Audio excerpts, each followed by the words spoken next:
Hello again. Why did I put myself here of all places?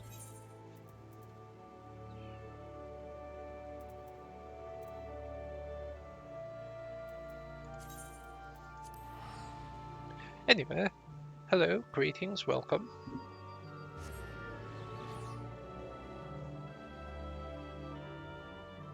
Apparently I forgot to move myself back to the working sands. Or at least I'm assuming it's the working sands that I need to go to. Can't imagine anyone else would send me after a primal. For none else knows of my gift.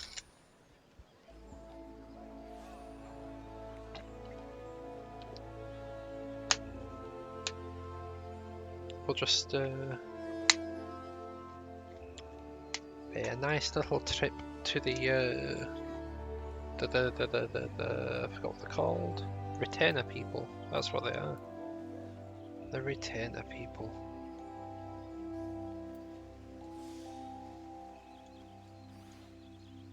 Potatoes and molasses.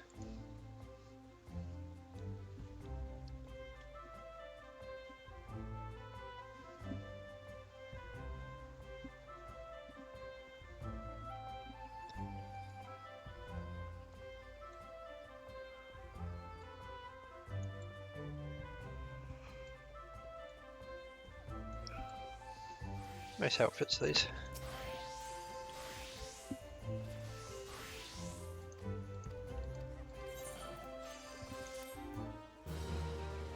So I should now be able to send them out on ventures.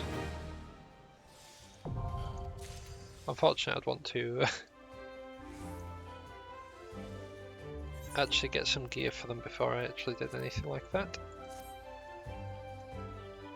Oh yeah, working sense. Horizon, where are you? They are.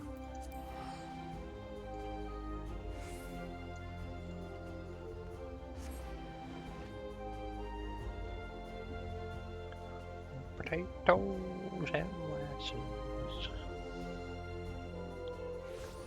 Why is that in my head? It's not even a full song, it's just literally potatoes and molasses.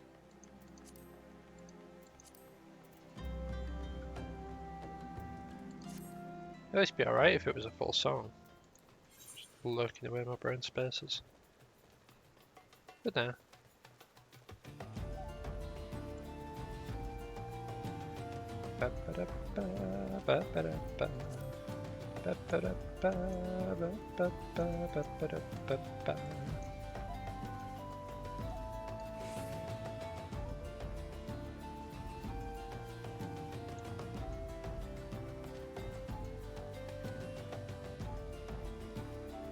Oh, I just realised I'm level 29, this ring's about to be useless.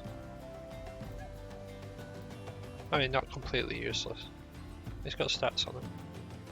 But in terms of EXP, it will give me any bonus EXP.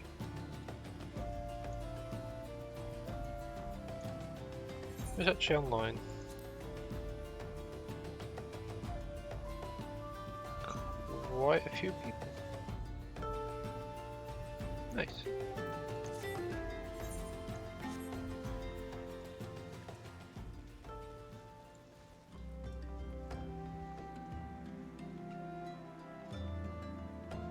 I'm guessing it'll probably be after we beat up Ifrit that will get us Chocobo. Pardon me.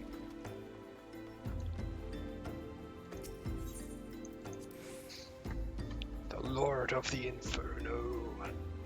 Inferno.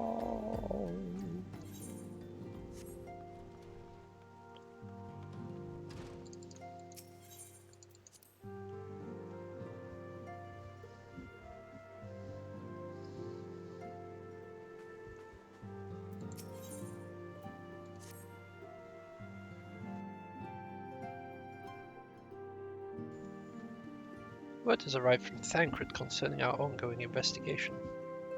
It appears he was able to extract some information from our friend Ungust, the false priest. He revealed that he is due to meet with the Amalja to discuss their dealings. The Immortal Flames believe that the meeting will present an ideal opportunity to ambush and capture the Amalja responsible for the abductions, and so they mean to have Ungust attend as planned. As the Amalja are anticipated to offer fierce resistance, the Immortal Flames have requested our support.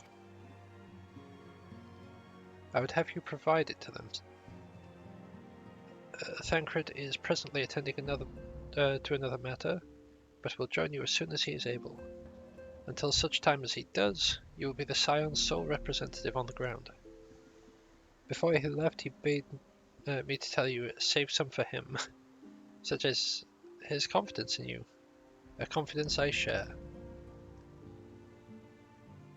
When you have made ready, pray take yourself to Camp Drybone and report to the Flame Sergeant leading the mission. May walk in the light of the crystal. Onwards to Camp Drybone. I'll pay my teleport this time.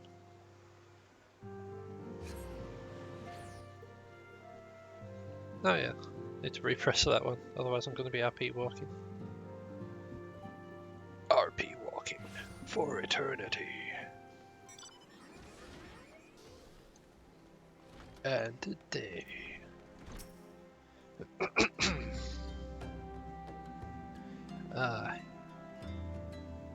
Your cemetery of the Scions. My thanks for coming, friend. We are stronger for your assistance. Allow me to brief you on our mission. Our objective is to capture the Amalja and prize from them the whereabouts of the abductees. The lizard men aren't aware of that their man, Ungust, has been exposed.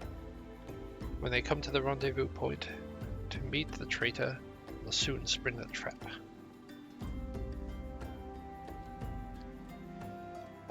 Owing to the clandestine nature of the mission, we can deploy only a small contingent. Every member must count, so we request the aid of the Scions. Rendezvous will take place at the Invisible City. Please make your way there and lie in wait. We'll stand to learn much more of the Amalja plot if the mission succeeds. See that it does. Oh, let's see that it does.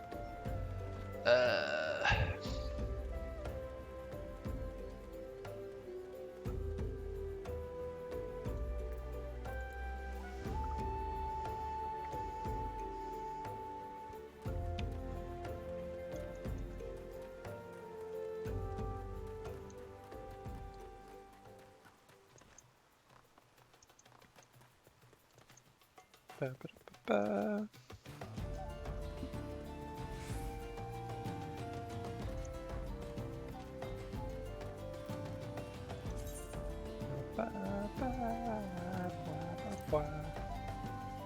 Oh yeah, we can't do that yet.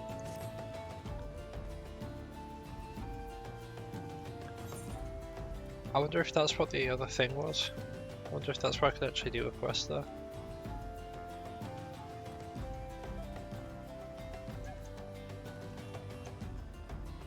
For context, because my brain works in weird ways, there's a materia thing which I assumed was the desynthesize thing,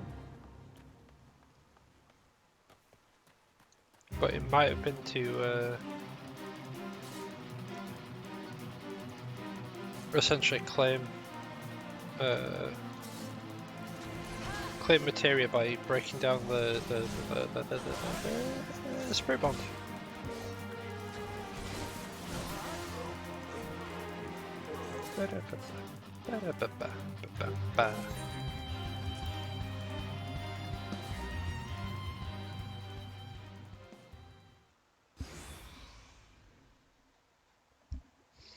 So close to level 30.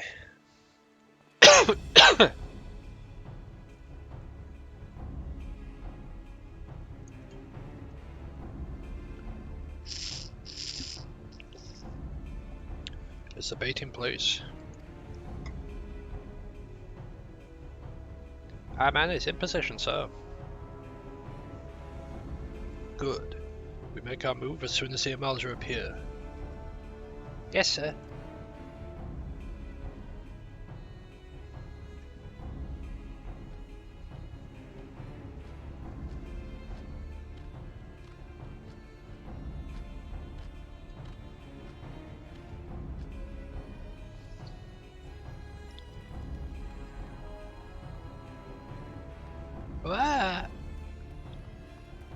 What is the meaning of this?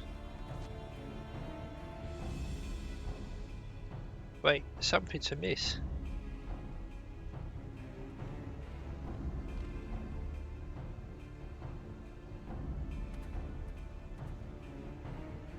He he he. Ha ha ha ha ha ha. I'm afraid your little ambush ends here. I eluded the immortal flame's clutches for moons before finally getting caught. Did you not wonder how I managed it? It was almost as if someone was feeding him information from the inside. Gwahahaha. Hey. Yo, every movement was known to me ahead of time. Hee hee hee.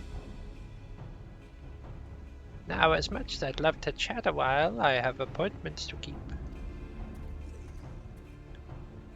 They're all yours.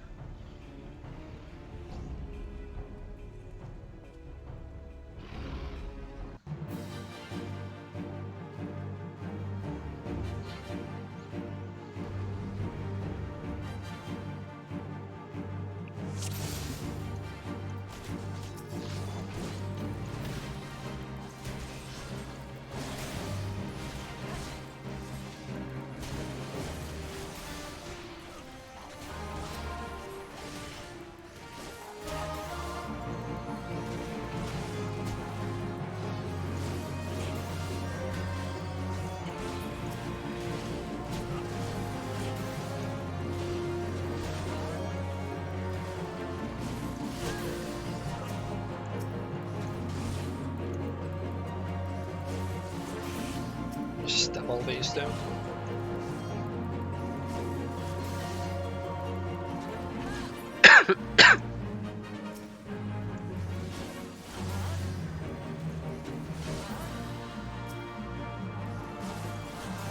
Go with all these rangers first.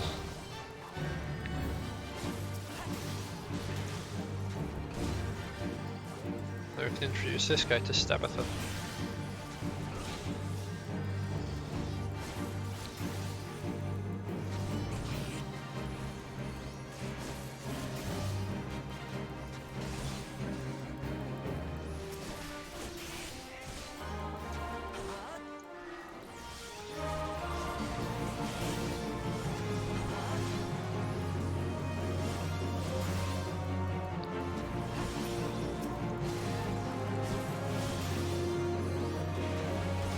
I got a feeling I should probably help out with these.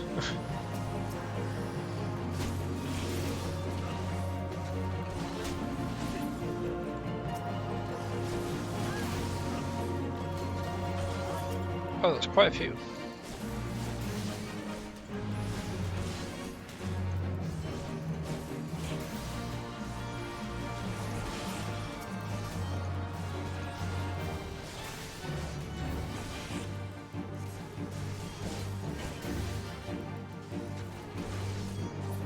Quite a few up a few.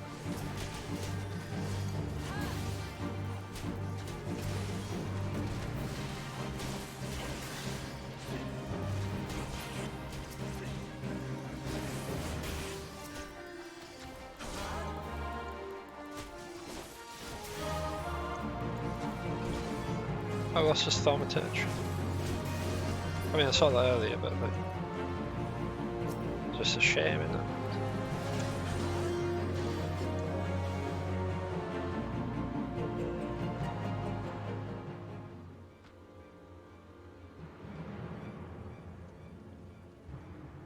Punch him in the head like.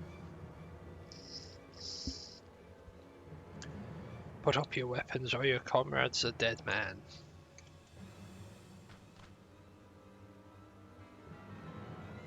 Behind you! You can't temper me, but you can put me to sleep.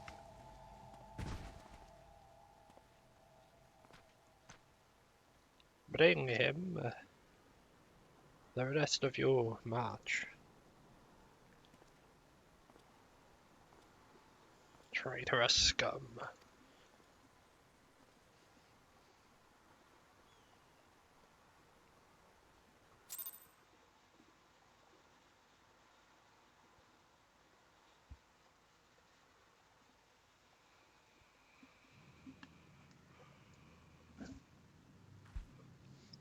What's really silly is I'm pretty sure this flame private like lets you go in and out of here. I fear the Amalja mean to give us to their god as an offering. If I must die, then let me die as a soldier's death, with steel in hand.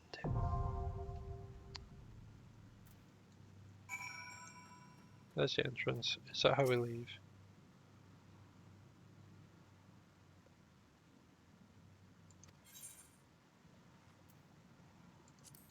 Okay, so it's not that one. I'm pretty sure you can speak to someone and they'll let you out. Oh, yeah, there you go. That's how you sneak out. Alright, Bowl of Embers. Q. And now, we wait.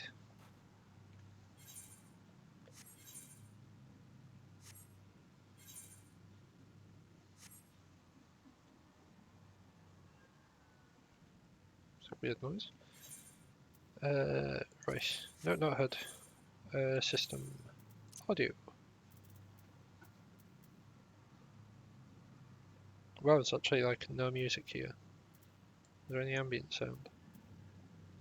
Nope. Alrighty then.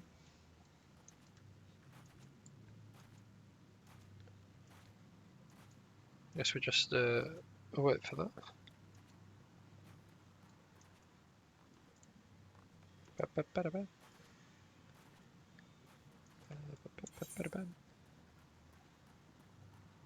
Wait, I'm pretty sure that just said a fate was nearby.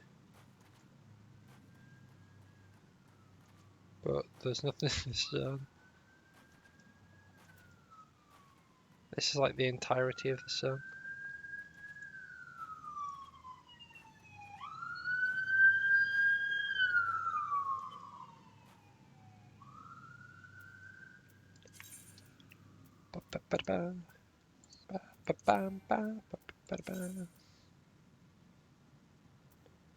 Oh. Oh, nice. Didn't even remember getting those.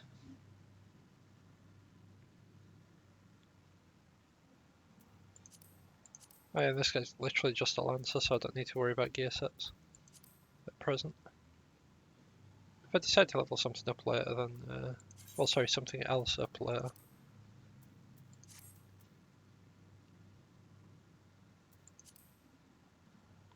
I can start making gear sets, but until that point, I don't really need to worry about it. I can just sort out my glamour plates. A bunch of different appearances for the same class. Why not?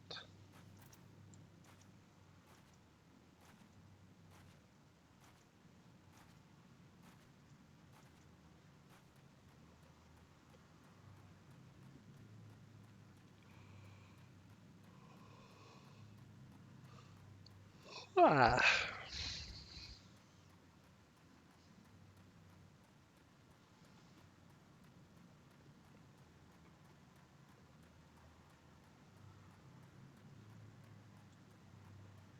Looking forward to get back into Stormblood. I enjoyed Stormblood.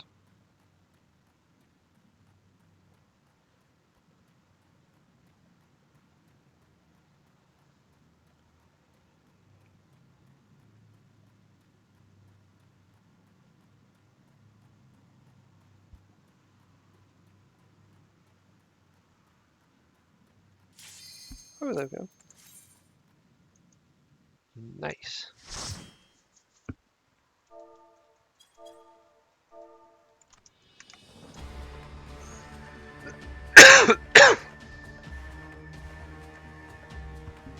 Lord of the Inferno, hearken to our plea.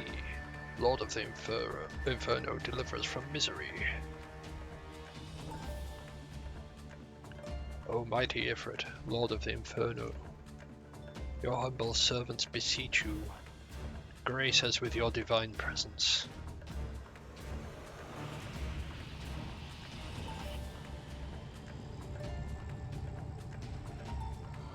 Rare, I'm Ifrit, rare.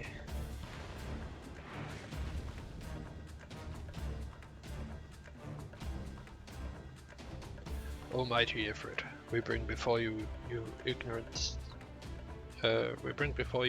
savages who do not know your godhead. If it please you, Lord, scorch their heathen souls with your cleansing flame and mark them as your own. But bloody hells. Bring those two as well. Ugh. What's going on? This ain't what we agreed. None but servants of Lord Ifrit may behold the rite of summoning. The souls of unbelievers are forfeit. No, spare me, I beg you. Pitiful children of man, by my breath I claim you. Arise once more as loyal minions. Feed my flames with your faith, and all who stand before you shall burn.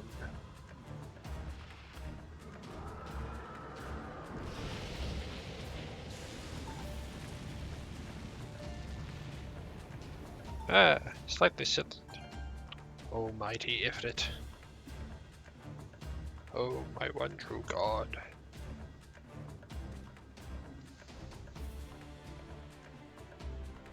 Your words are my bread. Impossible.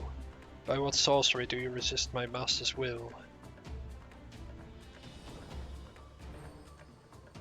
Could it be your soul already belongs to another? Yes, that is the only explanation.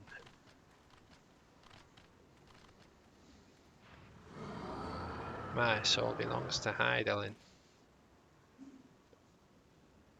Forsooth, thy frail mortal frame can serve as a vessel for to the being of but one. Yet I smell not the taint of another upon thee. The truth of thine allegiance waxeth clear. Thou art the godless blessed number. The paragon warned of thine abhorrent kind. Thine existence is not to be suffered.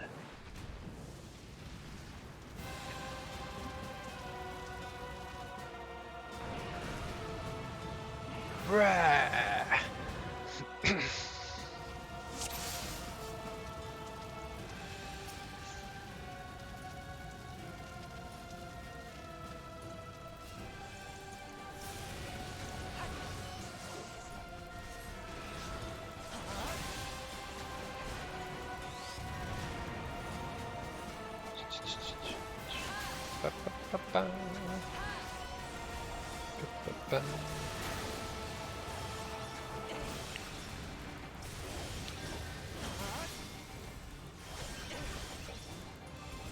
I think there's 3 fights that you have with this Ifrit.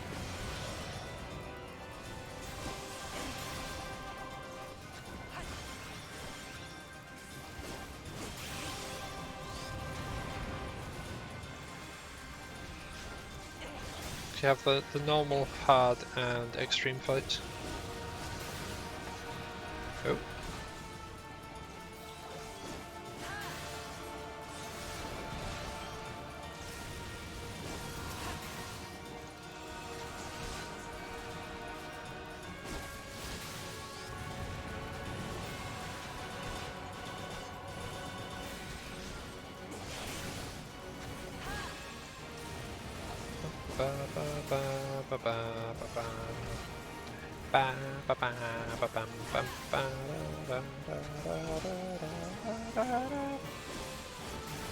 I'm pretty sure we need these infernal nails taken down. And we might wipe because of that.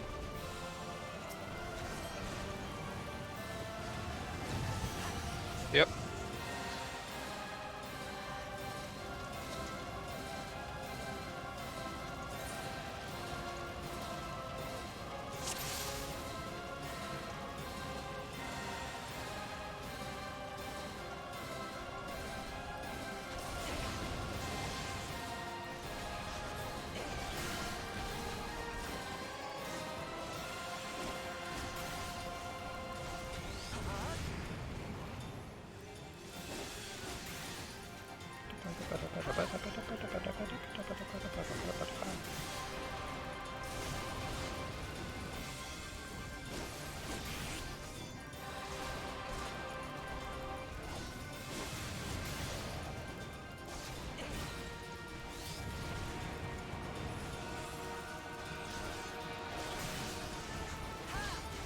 Once that nail spawns in, swap target instantly. Go straight for the nail.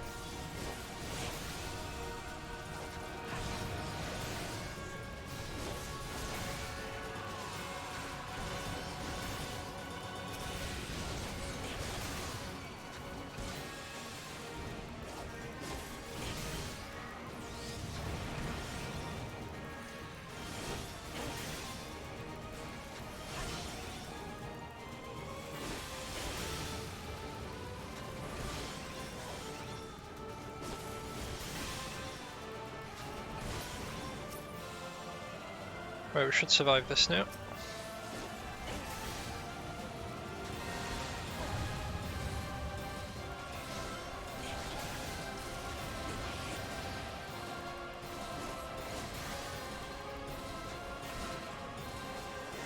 I should have probably said it in chat to slap the nail, but oh well. Oh god.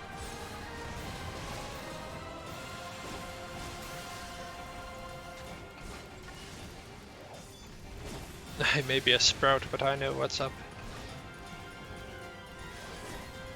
Alright, Tom. How you doing?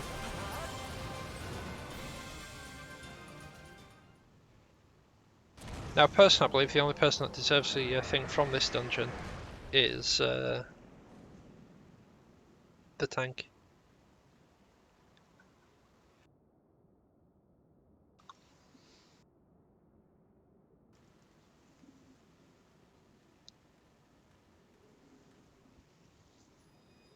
But I wouldn't be able to give you the commendation because we'd have been partied together.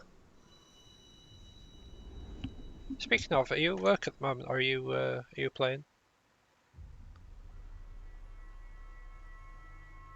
Because if you're playing, I can jump into a voice chat. If you're at work, then I can just be lazy and sit on the stream chat only. Well, stream. Working at 6. Actually, there's quite a lot of story stuff between the dungeons, isn't there?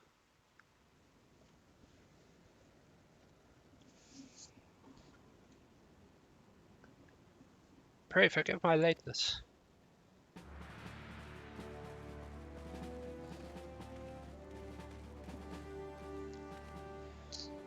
I was delayed by a congregation of Amalgam zealots.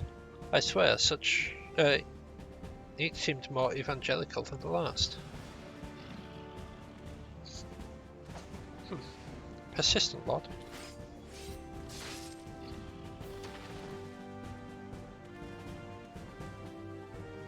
Gotta catch my guy anyways. Fucking great level. 42. I'm only like 12 levels behind you or something. Maybe 13. I see the Blood Swan wasted no time extracting the captives. No less than I'd expect from the Flame General's hand-picked men.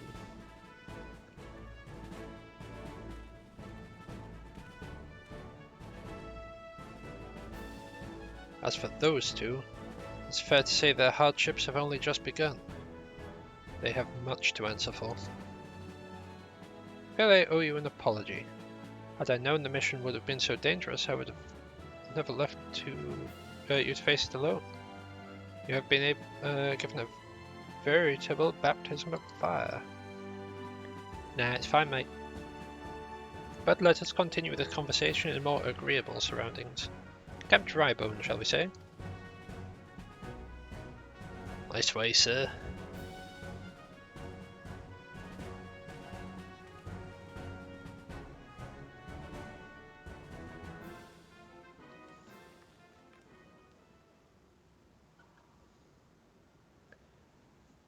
So, that was a mighty effort.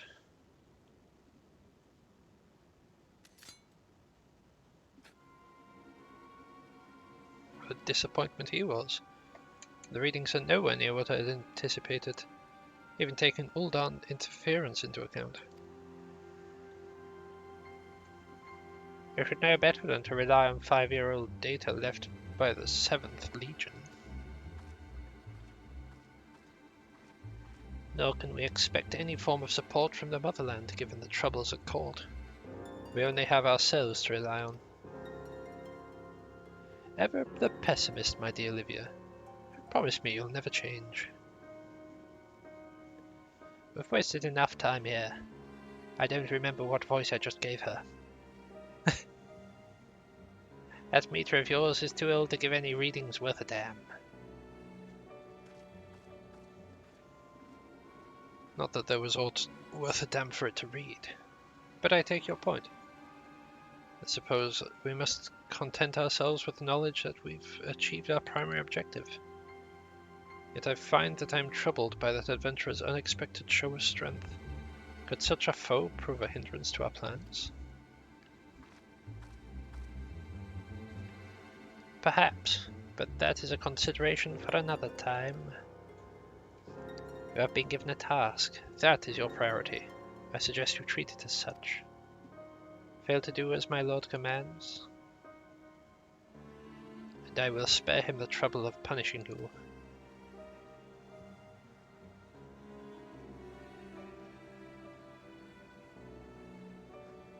Dialects like that. Beware a woman in love. I shall need to be on my best behavior. The very best. Nero Tolskeva.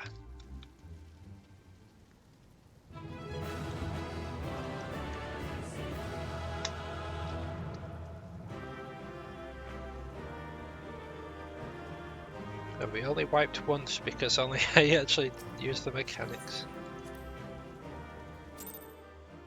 Ba, ba, ba, ba, ba.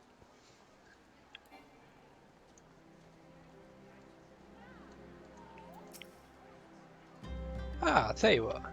Come, rest a while. You'll have no better opportunity. After witnessing their god's ignominious defeat, the Amalja will be less inclined to risk our wrath, for a time at least. Now, where were we? Ah, yes, I was in the process of apologizing. I do hope you can forgive me. I arrived too late to be of any use, to you or the abductees. They may be whole of body, but the same cannot be said for their minds. For once a man is tempered. Ah, but it ill suits me to dwell on the negatives. Amidst your misfortunes, there is reason to rejoice. Ifrit is slain, and by your hand, no less. That is a deed of no ordinary individual. Not that I ever thought you were ordinary. On the contrary, I've long suspected that you have the potential to shape the fate of this realm. What can I say? My fine eye for talent remains undimmed. Minfilia will be proud, beyond all reckoning, when she hears of your deeds. I trust you shan't object to me bearing the tidings to her. That way I can claim to have contributed something to this mission. You, meanwhile, have earned yourself a rest. Take some time to relax and return to the Waking Sands when you're good and ready. We can discuss the matters in more detail then. Just don't take too long, will you? The realm's problems won't solve themselves. Pray return to the Waking Sands.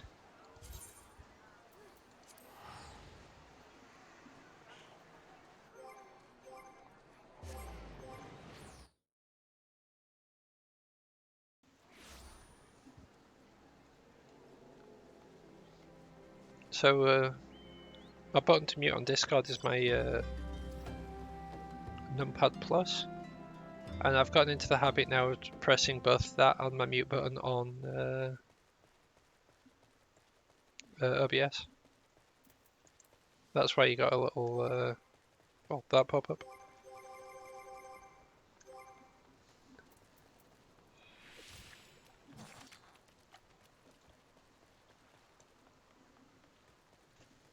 It's pretty handy how you can pretty much just play using keyboard should you want to. I don't know why you'd want to, but you can.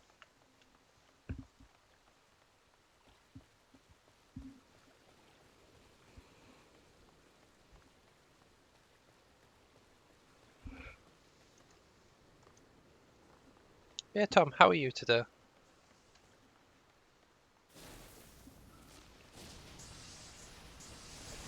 I'll sidestep all those level 52 assassins.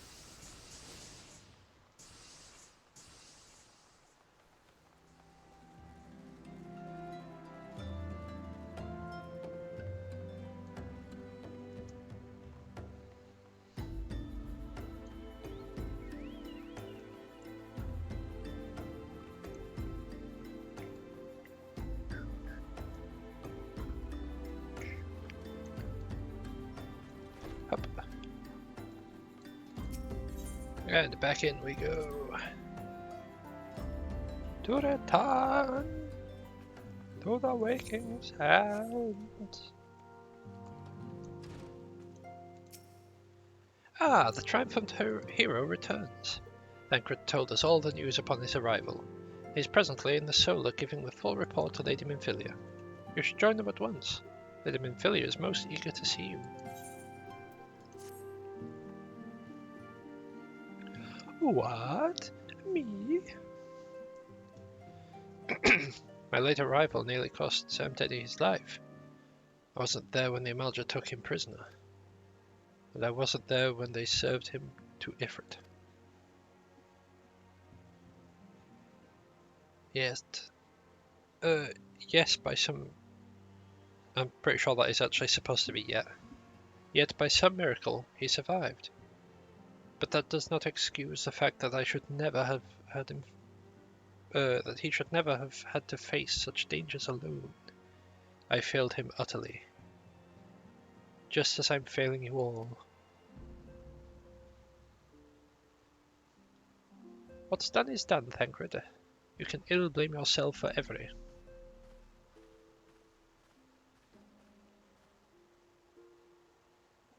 Ah, it's good to see you again. Impeccable timing, my friend. I just finished regaling Minfilia with your heroic exploits. Thancred told me everything. You have done well to return to us. The perils you faced were undeniably great. Yet part of me believes that that I had no cause to fear. And now we can put paid to our long investigation. As we suspected, the Amalja undertook both the robbery and the abduction with the aim of summoning their primal Ifrit. Nor is this tale limited to Uldar. Similar incidents have been rife in both Limsa Lominsa and Gridania of late. I dare say you've been curious as to how these crimes are linked to the primals. Permit me to explain. Having manifested in the physical realms, primals must consume ether if they are to maintain their presence here, and the stronger they become, the more ether they require. Now, ether exists throughout creation. It flows through all life and permeates the very air that we breathe. Alas, this alone will not suffice to sustain the likes of Ifrit. Nay, he and his kind require a more concentrated source of ether, crystals. It is for this reason that incidents involving crystals can often be traced back to a primal. Which leaves us with the why of the abductions. To understand this, you must first understand how primals are born.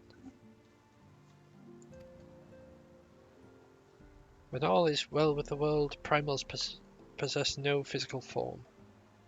Their essence is dispersed across a great river of ether. However, when the world is plunged into chaos, those who worship the primals cry out to their god for deliverance from suffering. These cries serve as a beacon towards which a primal's essence is irresistibly drawn. It is this coming together, or etheric coalescence, which grants the being's physical form. Once born, a primal gains strength from its followers' worship. The more numerous and fervent they are, the more powerful their god becomes. But the primals are seldom satisfied with such reverence as their adherents freely give. In order to gain more power, They do not scruple to create followers. They do this by tempering mortals, a process which you yourself were subjected. Yet, even as Ifrit took your comrades in his thrall, you alone remained unaffected. This is thanks to the power you possess, the Echo. We know not the why of it, but those blessed with the Echo are immune to the primal influence. It is as though a greater power protects us. When you first came to us, I told you that the Echo would be instrumental in dealing with the primal threat. I trust you now begin to see why. The recent incidents all share a common trait: meticulous planning. Such elaborate designs are a new development, and one which fills me with an unshakable sense of foreboding. While I share your concern, my presiding feeling is one of relief at your safe return. The immortal flames assured me that they will deal with the aftermath, so you need not concern yourself with that. We may rest easy for a time. I suggest you take full advantage of the respite. You may be sure it won't last long. Once people learn the identity of the hero who felled Ifrit, I fear you will have nary a moment to yourself. Well, don't tell anyone it was me then. Jeez.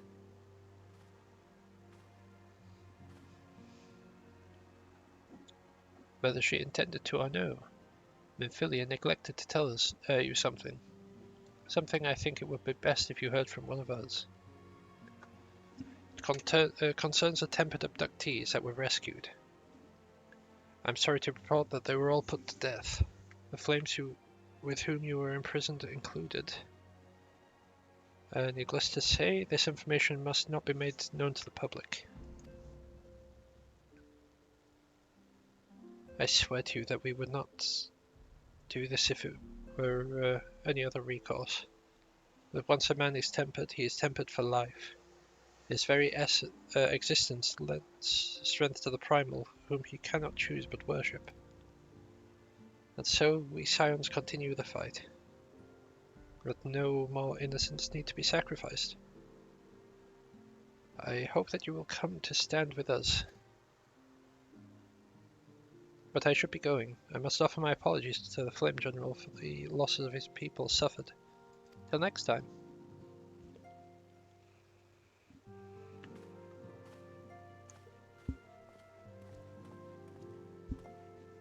I wish I could read properly. Gods forgive me. How many more lives? I swear I would never have allowed this to happen. I have to do better. I have to be stronger.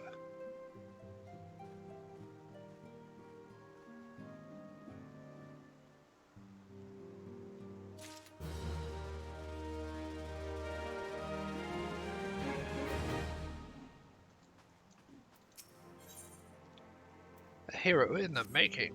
Yeah.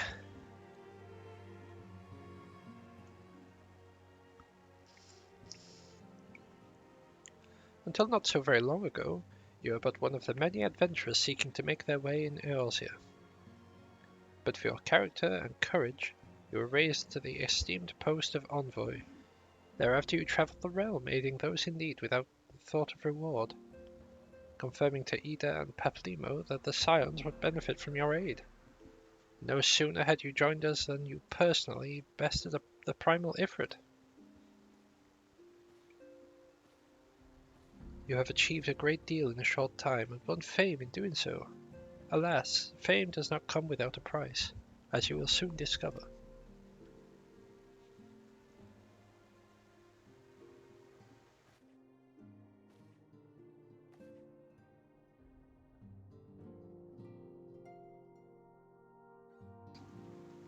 We have guests. Or rather, you have guests. Beg pardons.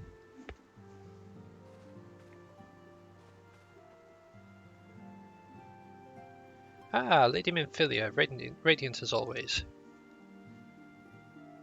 I am given to understand the Scions of the Seventh Dawn have but recently welcomed a new hero into their midst. I am here on behalf of the Maelstrom, Grand Company of Limsa Liminsa, to offer said hero a place of honor within our ranks.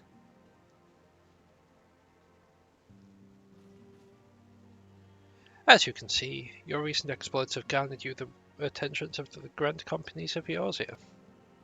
Each organization would have Ifrit's Bane for its own. To this end, all three have sent officers to court you. They're not gonna court me.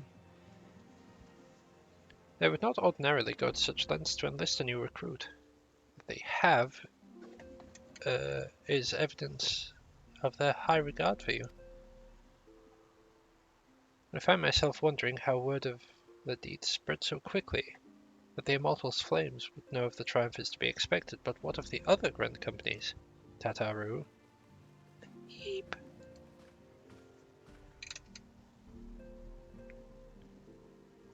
Your reputation precedes you. 'Tis no ordinary man that can face a primal and emerge the victor. And imagine our pride when we learned that you began your journey as an adventurer in our own Gridania. Know that the people hold you in high esteem, and that you will always be welcome among us. The Order of the Twin Adder has need of valiant men such as you. Join our strength to yours, friend, and together let us ensure that peace ever reigns over the Twelveswood. Ik niet te blammen als het.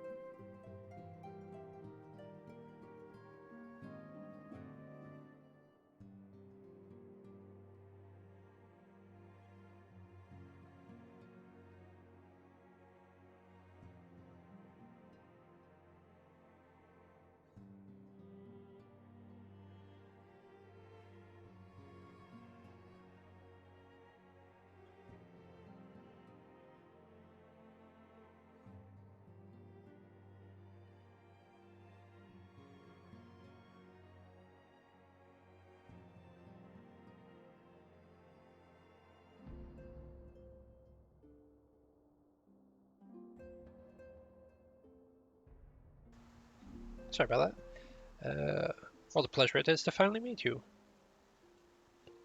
My comrades speak of you in the most glowing terms.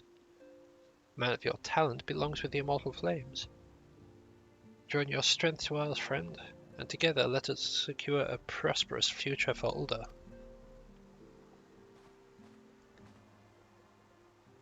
The Admiral was not exaggerating when she said you have the look of a hero. Full often does she speak of ye, friend. 'Tis only natural that we would want you for the Maelstrom. Join your strength to ours, and together let us see the grand vessel of Limsa Liminsa to the shores of glory.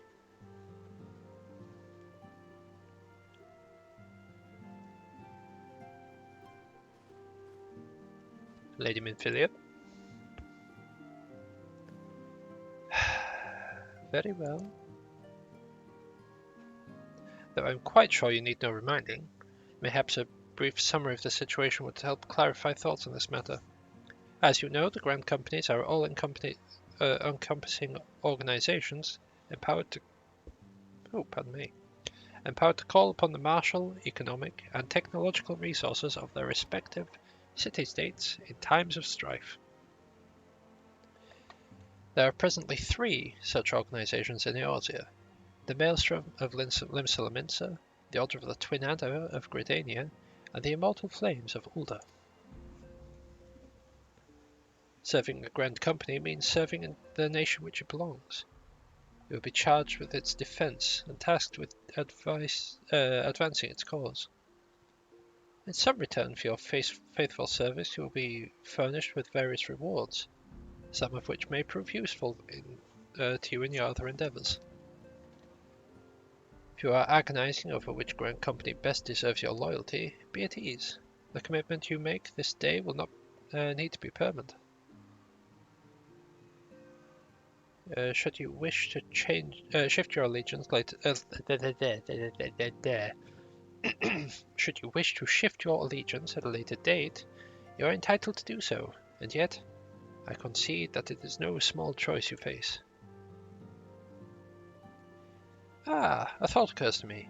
You will, of course, recall that the 3 city-states are planning to hold remembrance services. As well as part of the proceedings, I am given to understand that the leader of each grand company would deliver an address. Hearing these addresses ought to help you make an informed decision. What say you, my dear officers? A fine suggestion. You're as wise as you are beautiful, my lady. Very well. Let Samtoday hear our leader speak. Then return here with his decision. We eagerly await your answer. Yar. Can I not just pick one now? Look what you've done, Tataru. Look what you've done. I know full well that adventurers are by nature a liberty-loving breed, and not best suited for the discipline of military service. But I strongly urge you to join a grand company nonetheless. While the promise of reward is enticing in itself, it is not the only benefit. You are possessed of great power, and with it you are capable of doing untold good. Yet know that great power is wont to attract attention, not all of it friendly. There will be those who will wish you ill, and you will needs be on the lookout for them. Yet, however vigilant you are but one man. In the midst of a grand company, however, you'll be a man amongst many, a friend amongst friends. Your achievements will be shared, and so will the danger. I can think of no better arrangement. Of course, joining one organization may not mean leaving another. I hope that we can continue to rely on your aid. The Twelves would know we will have need of you in the days to come. Oh, the 12 now. I've made sure read the 12 being referring to the gods as the 12 would. Nice. The Grand Companies seek protection in seek to protect their own nations. We Scions, on the other hand, seek to preserve the future of Eorzea as a whole. Similar, yet not quite the same. Now then, I expect you will be afield more often in the future. As such, I would have you carry this link pearl with you at all times.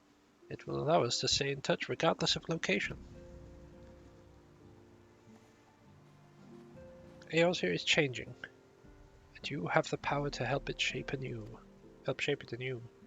I can read. None can say what the morrow will bring, but so long as we believe in ourselves, there is naught we cannot achieve. Now it's time you made ready for your journey. Before you depart, be sure to speak to Tataru. She will apprise you as to where and when the remembrance services are due to take place.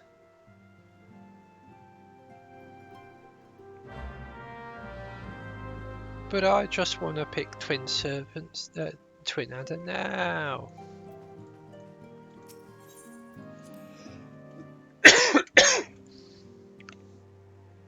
It makes it easier because I know exactly where it is. It's pretty close to the thing.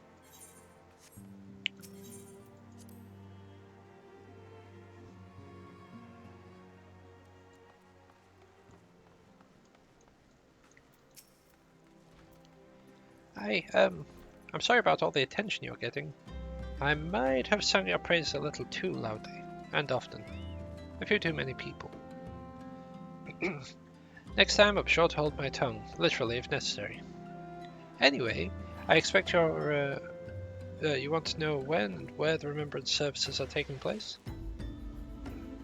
If all goes to plan, Britannia's Grand Company, the Order of Twin Adder, will hold the first of the three services. The elder Seatsia Kane Sena will deliver her address at Miketu's Amphitheatre. I should probably mention that at this point that due to the organizational challenges involved in assembling all the involved parties, it's possible that the order of services might change. Still, there's not much we can do about that, so make Britannia your first port of call. Next, you'll need to go to Ulda. where the Flame General Rauban Aldin will be addressing the masses of the Royal Promenade. Oh, and it's rumoured that there's and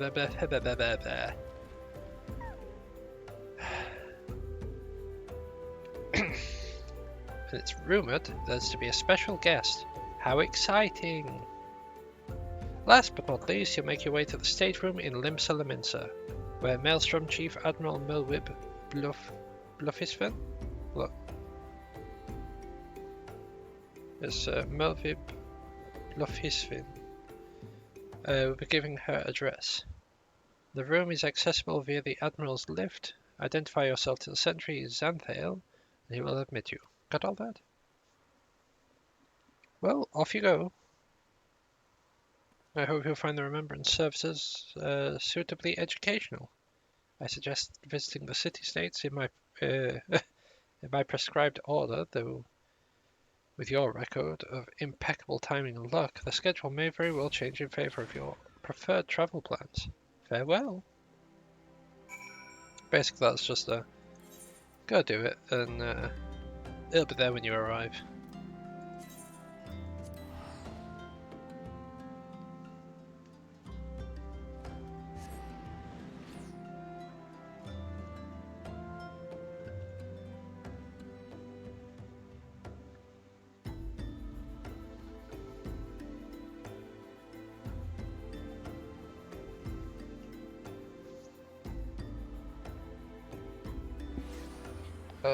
Every time. Report. Room my trading. Agree. Yep.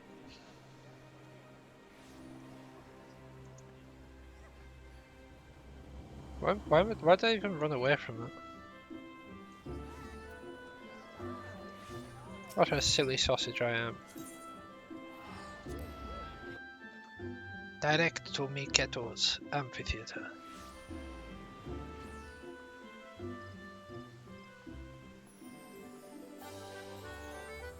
Right, looking at the time, before we actually do this, we're going to run an ad break. After running the poll on Twitter, we got the response that people would be happier with 3 minutes as opposed to 1. So yeah, we're going to run it for 3 minutes. We'll be back in 3 minutes.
Sorry about that. Yeah, it's fine. This is fine.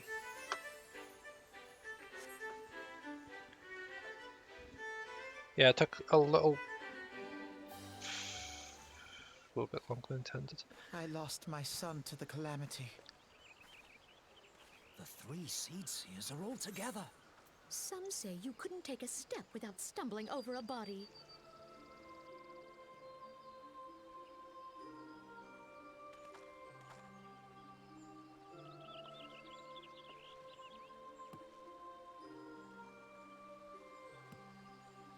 Our forebears were once strangers in the Twelveswood.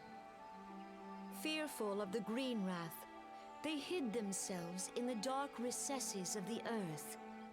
Yet they dreamed of basking in the dappled sunlight of the forest. Through great effort, they proved their worth to the elementals, and were granted a place beneath the boughs. So it was that Gridania was born, some 5 centuries ago. Working hand in hand, the Hyur and the Elysian settlers sowed the seeds of our civilization, and soon they were joined by folk of all races. So nourished by the waters of unity, and blessed by the light of the matron, Gridania flourished into the great nation it is today. Do you see the Gridanian standard? There, hanging behind the Elder Seedseer. The entwined serpents represent the unity between Hyur and Elysian. An elegant symbol, do you not agree? In accordance with the will of the elementals, we have embraced a life of peace. Alas, our neighbors have not always sought the same for themselves, nor for us.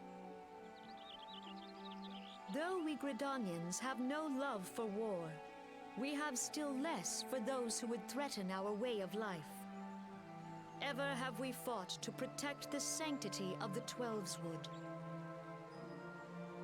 When the Garlean Empire brought its war of conquest to Eorzea, we rallied under the noble standard of the Twin Adder that we might push back the encroaching darkness.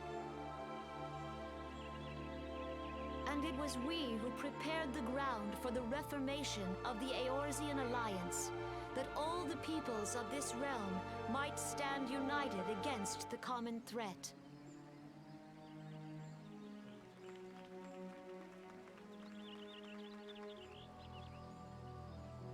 "5 years ago, the Alliance met the armies of the Empire upon the fields of Cartano.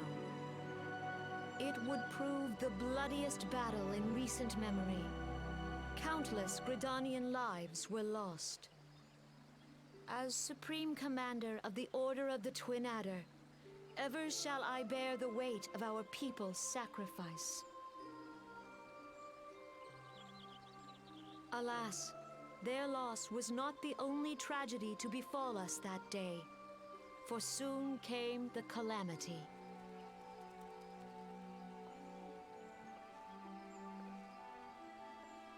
The scars borne by our forest are a constant reminder of its violence. Our lives have been irrevocably changed, each waking hour a struggle to survive. Driven to desperation, some among us have strayed from the path of righteousness, resorting to banditry, poaching, and other unconscionable deeds. To compound our woes, the Ixal have returned in force, emboldened by our suffering. They test our defenses nigh without cease, and prey upon the vulnerable. So beleaguered from within and without, it is of little wonder that our unity now falters. Dark times are upon us. Time was a man could walk the high roads without fear. On this day, 5 years ago, countless Eorzeans laid down their lives that we might behold another dawn. please join with me in honoring their memory?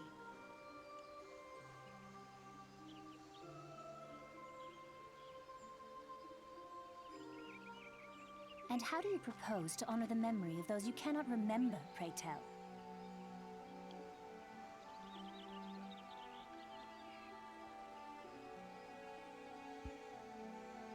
The destruction wrought by the calamity was indiscriminate.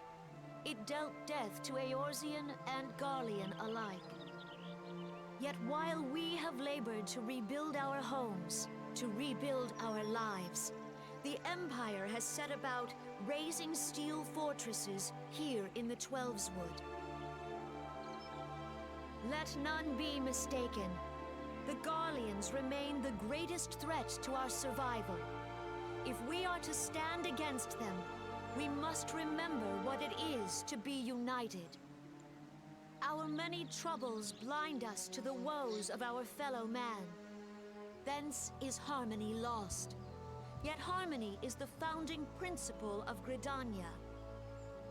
We are gathered here to honor the fallen. Let them be honored not only in word and thought, but through concerted action. I bid you join hands with me once more beneath the Twin Adder standard. And together, let us heal the forest's wounds, that our progeny might live in harmony beneath these ancient boughs. For serenity, purity, and sanctity. We must think of the children! Woods will be done. It's up to us to protect the Follow forest. the elementals! Follow the elementals!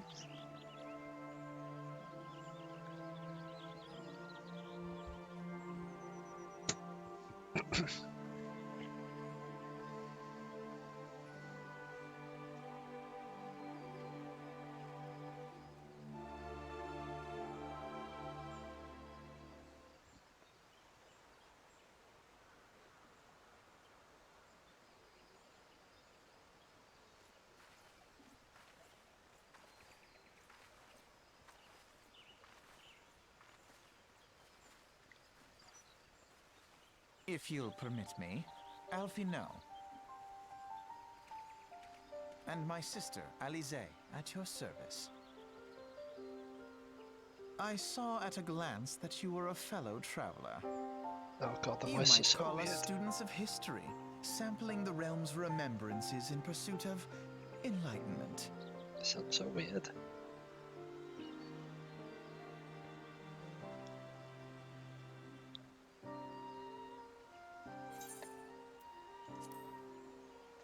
The Gridanians are unfortunate enough to have to contend with two beast tribes. The Ixal are quite questionable, and more troublesome of being of a natural warlike disposition, and want to summon their bloodthirsty primal Garuda. The Sylphs, by contrast, are peaceful in nature.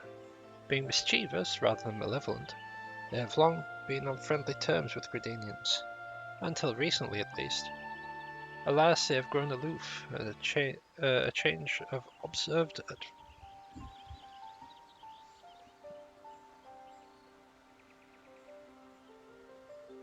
a change observed at roughly the time they summoned the Primal Ramu.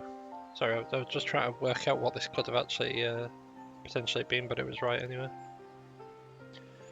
The Gridanians have no love for war. They consider open conflict a last resort. Though they clash with the Ixal ever more regularly, you may be assured that they do so in self-defense. As for the Sylphs, they are yet bound by a peace treaty, though one wonders how long it will be before it's broken. The Twelveswood was grievously wounded during the calamity, leaving Gridania vulnerable to attack. These people are hopeful that restoring the wood, thereby the power of the elementals, will put an end to their woes. How long will that take? Centuries, I'd wager. Meanwhile, the Ixal continue their incursion, spurred on by Garuda and her insatiable appetite for destruction. Whether the Gridanians like it or not, sooner or later, It will come to an all-out war. And when it does, the Order of the Twin Adder will need all the help it can muster.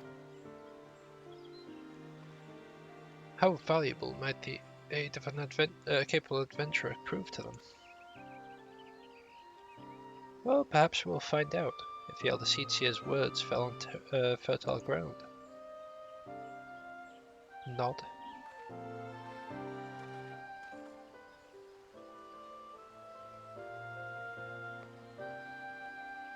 I mean, I'm going to be picking Gridania anyway, because this is like my home city. I know this place like the back of my hand. Oh, that's new. Sorry, old joke.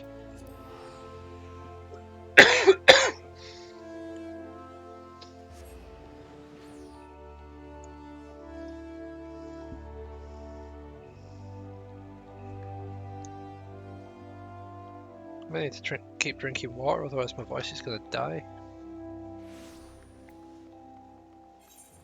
Oh yeah, we're literally just around the corner.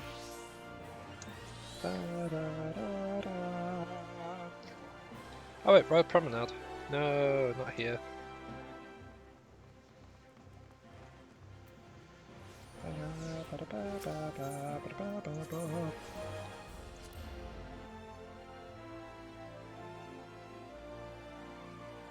Wait, this isn't a Royal Promenade, this is a Chamber of Rule.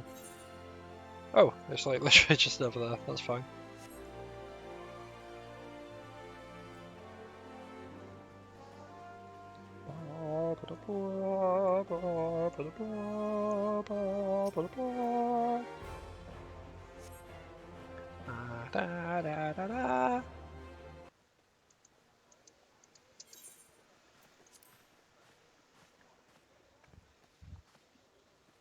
Behold, 'tis the Sultana Nanamo herself! And Roban as well!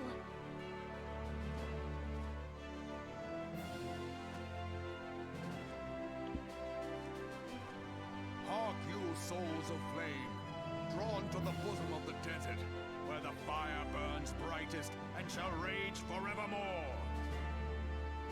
Hurrah! Rauban! Where since antiquity, under the sage and judicious rule of the Ur dynasty, we have wrought sand into gold. Where by the grace and glory of Naldal have our brave sons and daughters flourished and prospered. I speak of Ul'dah!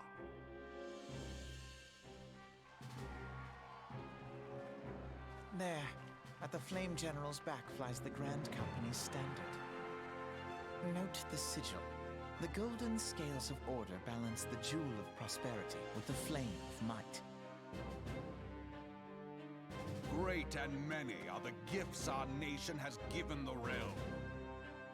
In Eorzea's darkest hour, on the killing fields of Cartano, none spent more in blood and gold than we. Thus was the 7th Imperial Legion laid low. So that's how it happened. How soon history forgets. Yet many left our gates, never to return. Let us pray for our absent brothers and sisters, that they might know happiness in the great beyond, as Thal's honored guests. If the fates were fair, the price we paid that day would have bought us victory. Alas, they are not. And now, but 5 years into this 7th Umbral era, the spirit of sacrifice which granted us our strength is all but dead. Look around you. What do you see? A people divided, downtrodden, and enthralled. Where are the merciful alms of the rich? Where is the just steel of the righteous? I ask you, is this the great nation our brothers and sisters gave their lives to save? You who call this living, dishonor the name of the immortal flames. It is but a slow death. Our enemies surround us. The savage hordes of the Amalja wait beside our roads, striking strangling the lifelines of trade. Meanwhile, the Garleans make mock of our borders and despoil our land of its natural wealth. We stand on a precipice, yet we do not act. Whether trader or soldier, monetarist or royalist, all must recognize that a divided Uldar stands to fall.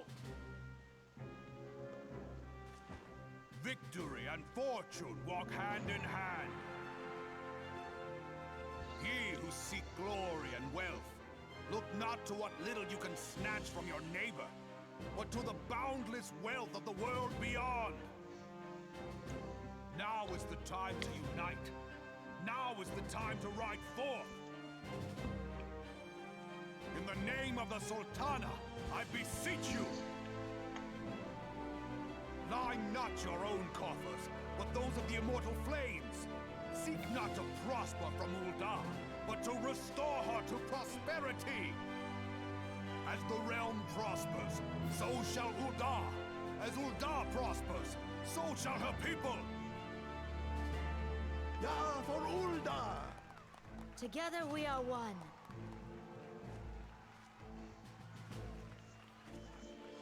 Your grace. Raubon?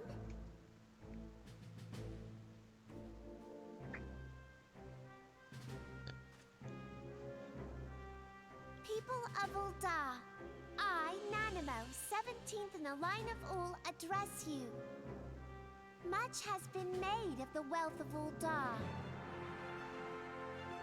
Yet those who measure that wealth in coins and carats are gravely deceived. For the true wealth of Uldar lies in the health, happiness, and hopes of her people. Beloved subjects, I bid you raise aloft the torch of Uldar, that her flames might serve as a beacon for all Eorzea to see.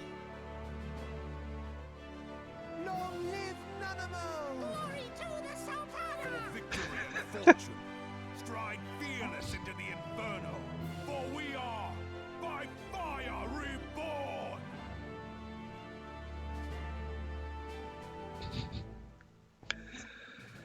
Oh god, sorry, I can't help but laugh at that. Forsooth! The time is now! Oh god, it happened again. Oh god, please, I need to stop with that voice. Oh god, we missed one. Judging by your look of distaste, I take it you have encountered them. The Uldans do not shy from confrontation. If aught threatens their precious prosperity, they will seek to crush it. So have they dealt with Ifrit thus far, smothering his flames each time he's stoked to life. Yet he is but one of several problems. Though they have been quiet these past 5 years, the Garleans have not gone away. Meanwhile, refugees continue to arrive in droves, and Uldar has no clear policy on how to deal with them. After all, not even the Sultanate's coffers are bottomless. Even assuming they had the coin, resources will ever be finite. Which brings me back to the subject of Ifrit. It had been observed that the Amalja are summoning him with ever-increasing frequency. Pardon me. Every time they do so, the Uldans send forces to smite the Primal. Though they invariably succeed, each victory is bought with blood. It's a war of attrition which they cannot well sustain. Small wonder then that the Immortal Flames are eager to recruit more members. At such a desperate hour, an adventurer of your experience would be a most welcome addition to their ranks. Alice here just walks off.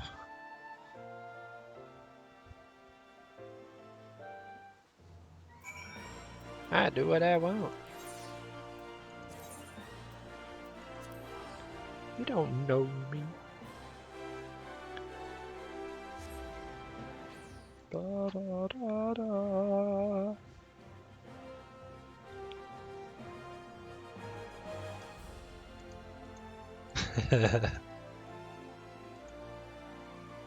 Just a look at D&D chat. When you're out of spell slots and the DM describes a secluded cave. Ladies and gentlemen, it's bedtime. Alright, upper decks.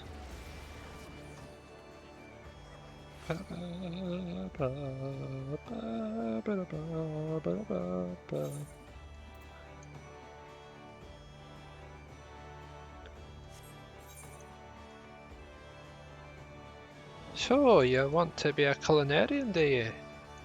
I forgot to interact with that.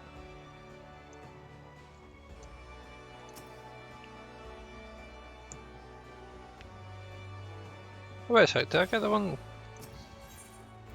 I did not. Christ.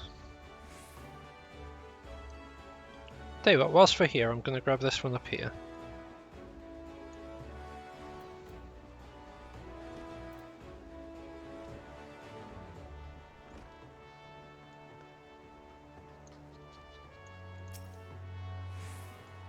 This is the Marauders Guild.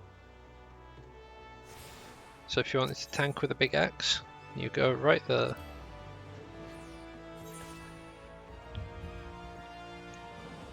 For such is the way of the Marauder.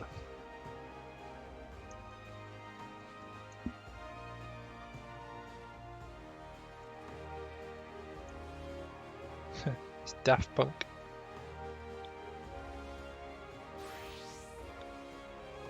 Axe Moiter.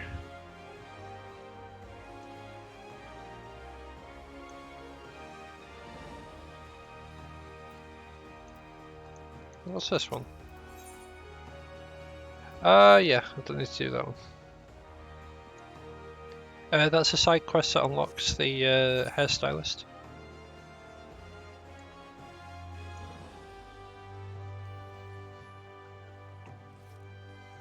It can get pretty costly, but your first one's free.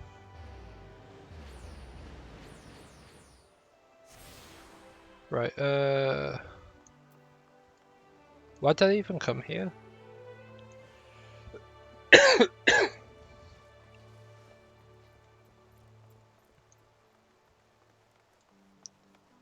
Like, what I needed to do was go to Elevator, Bulwark Hall. Like, for whatever reason I was running to the Maelstrom place, but that's not where I need to go.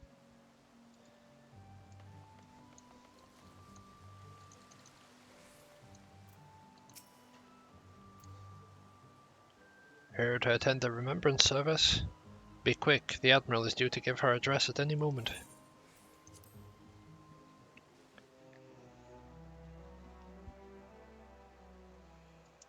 The Garleans are another matter altogether. So much for our alliance. It's sunk beyond the seabed.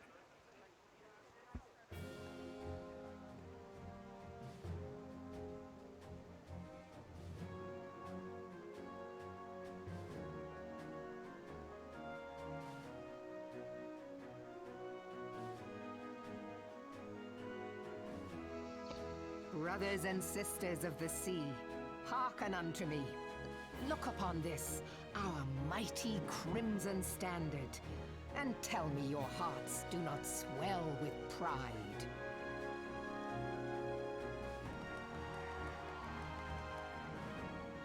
"700 summers have come and gone since our forefathers first ran aground in this fertile bay. In that time, guided by the Mother of Oceans, Limsa Lominsa has grown from humble fishing village to uncontested ruler of the 5 seas and beyond.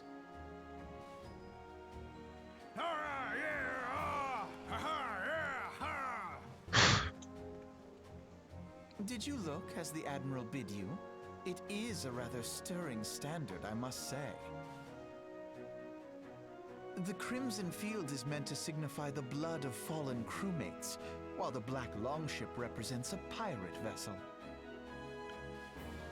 When the Garlean Empire marched upon Eorzea, we assembled beneath the Maelstrom standard, and our grand company was reborn.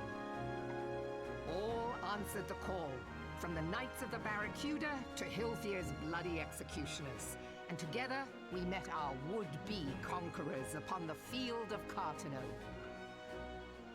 That day, the world bore witness to the united strength of Limsa Lominsa. I swear to you, no army ever fought harder or with more courage, yet many of ours did not survive. Join me now in remembering those who fought in the name of freedom and fell. May their souls be returned to the sea.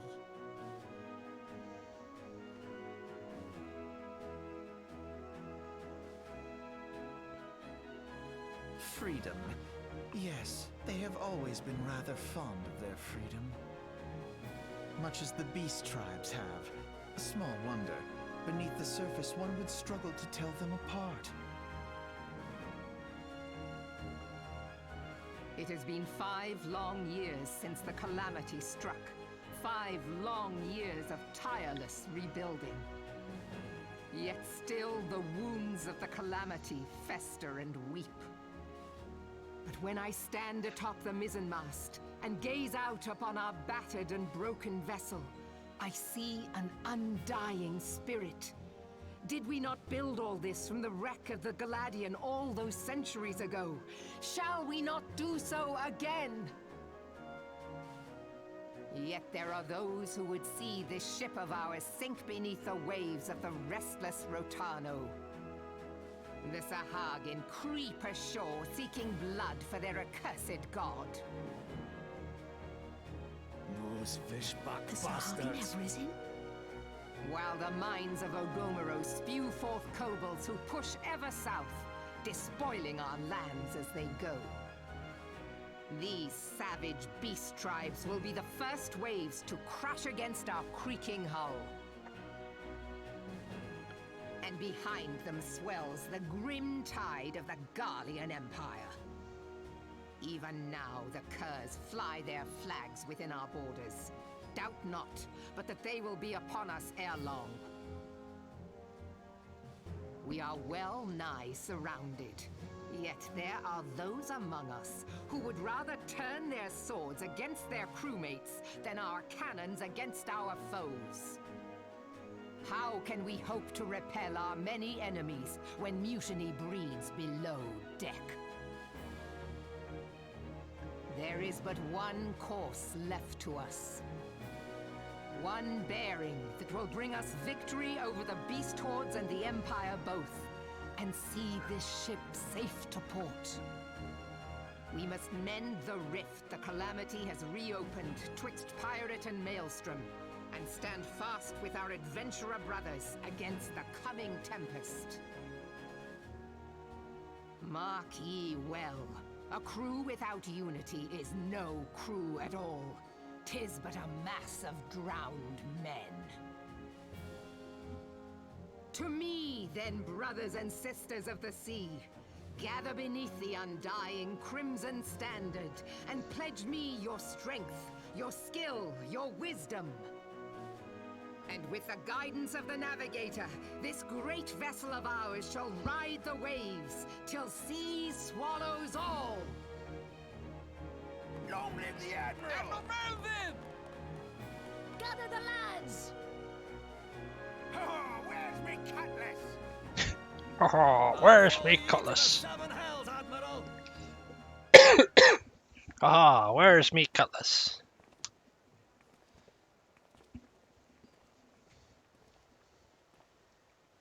Fancy meeting you again.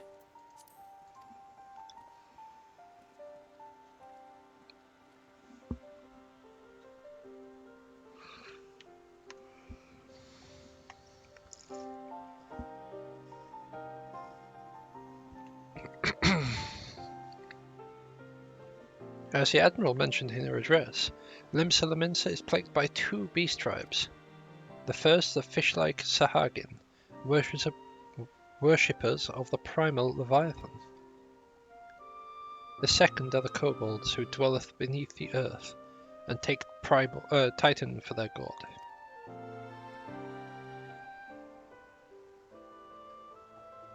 As if the beast tribe's presence weren't troubling enough, the Garleans have also chosen to erect a fortress right in the Laminson's backyard. That is to say naught of their internal strife. As a nation of pirates, there is no end to the blood feuds between the various factions. And while they fight amongst themselves, the Garleans whet their blades and watch. The Laminsons are to have, if the Laminsons are to have any hope of withstanding the Empire, they must first resolve their own affairs. Differences must be set aside, and the primal threat must be dealt with once and for all. To this end, I expect that they will soon take decisive action against the beast tribes. Mark my words, the Maelstrom Standard will be drenched in a deeper shade of crimson ere long. That they are that a capable adventurer like you would be a valuable addition to their crew is beyond question.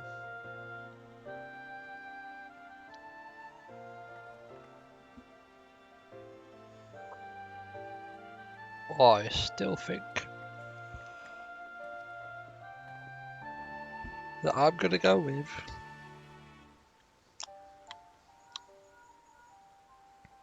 Twin Adder.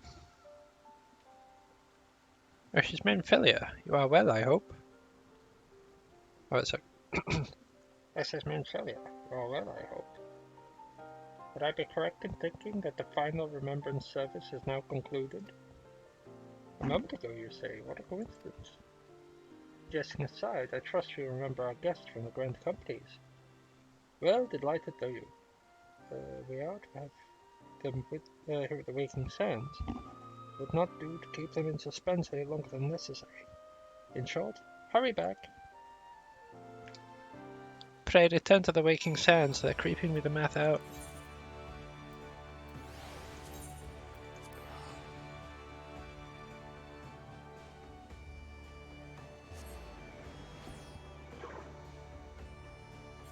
Return to the creeping sands, more like. Haha.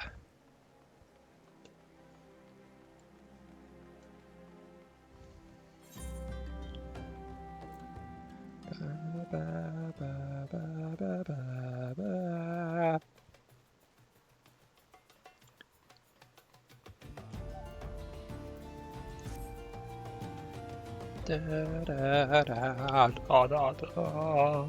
La, la, la, da, da, da.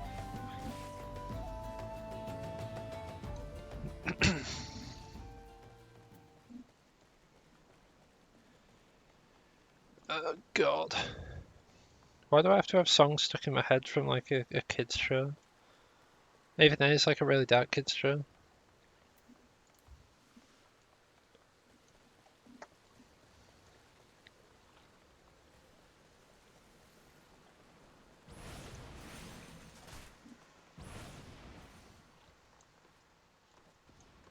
We've got potato and molasses. Well, there's the come wayward souls. They're all in my brain.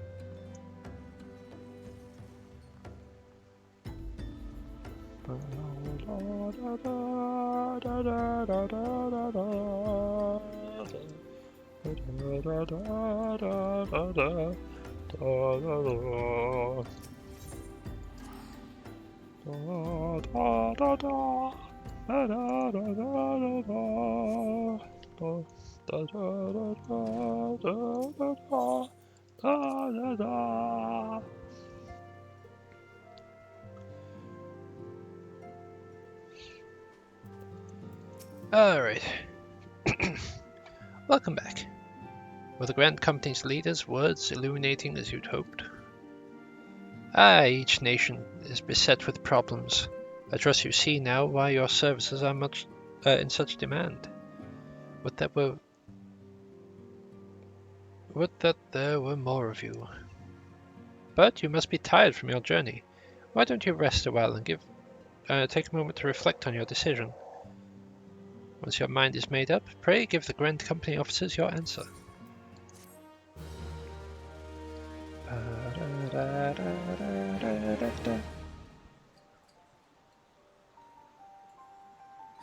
The gods only know what grand company our adventurer friend will keep. The wheels of change are in motion regardless. Brother, are you certain this course is best? Whatever do you mean, dear sister? The so-called remembrance ceremonies were little more than standard waving rallies. As though the Calamity and Seventh Umbral era warranted scarcely a mention. Well, of course they were standard waving rallies. Since you are so observant, mayhap you noticed what mention was made of the Warriors of Light? None. I suppose they must have forgotten the heroes who spared Eorzea a fate worse than the Calamity? No, dear Alize, they haven't forgotten these details. They have elected to omit them. Deep are the wounds the Calamity inflicted upon Eorzea. So deep, in fact, that the realm still bleeds. Needless to say, the beast tribes and their primals do little to alleviate the pain. So, the task of salving Eorzea's wounds falls to the scions of the Seventh Dawn, with a little help from our friends, the Grand Companies. Remembrance will yield no remedy. If our world is to heal, we must put the horrors of the Calamity behind us. Our grandfather would never entrust the fate of the realm to despots who rewrite history to their convenience.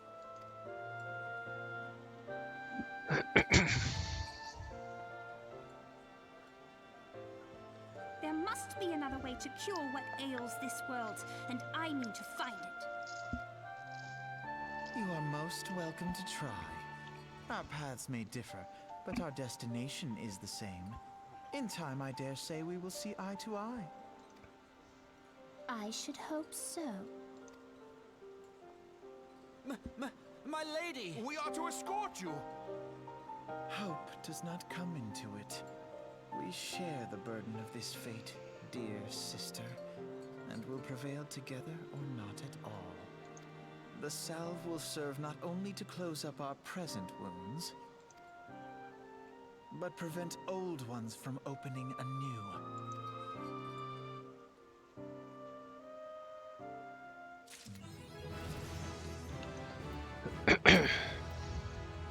Hey, level 30.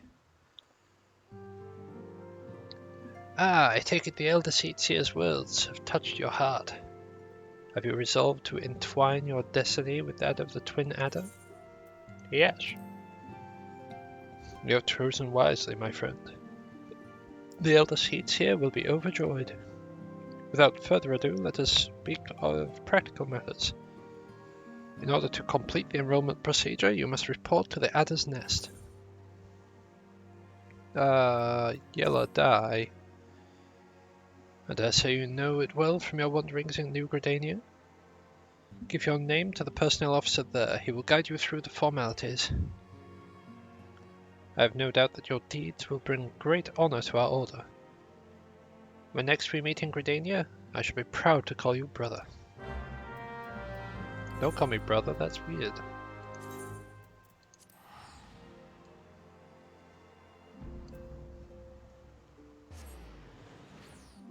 Brother.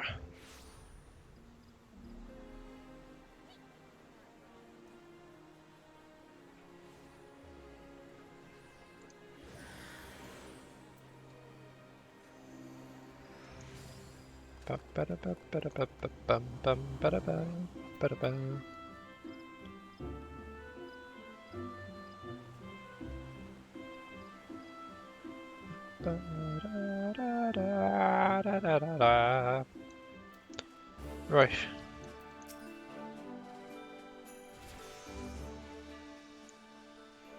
You are come to the Adder's Nest, headquarters of the Order of the Twin Adder. Ever do we welcome they who will toil toil in the elementals' names for the good of our forest nation.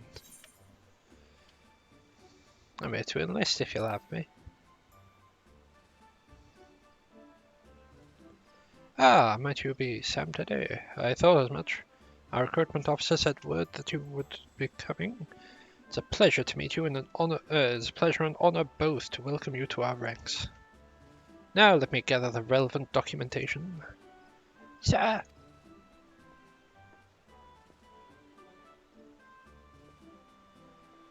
What is it? Report. An urgent message from Amaris that we'd spire over there, sir. The High Wind Skyways airship has taken fire from Imperial forces in the skies above East Rhyme. The vessel's engineers were crippled, sir. They was forced to make an emergency landing southeast of the Nine Ivies. Nine Ivies? God, could not have come at a worse time. All but a handful of our forces are presently afield, dealing with the Ixal. I know full well we have yet to you have yet to be formally inducted into our ranks, but we have urgent need of your aid. In all likelihood, the airship was bearing civilians, and if the reports are accurate, it will come down dangerously close to Galleon-occupied territory. Please make all haste to the area southeast of Nine Ivies. Locate the airship and ascertain the status of the passengers.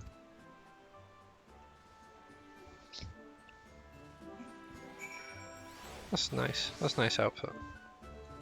But also, some Garlean's gonna die today. This one I believe.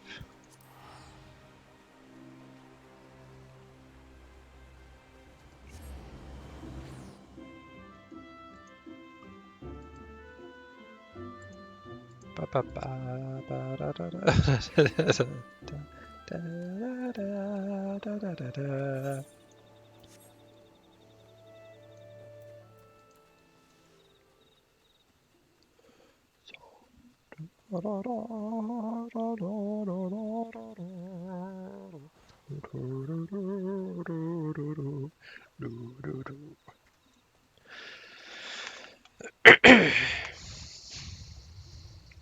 Here's that tower that they mentioned.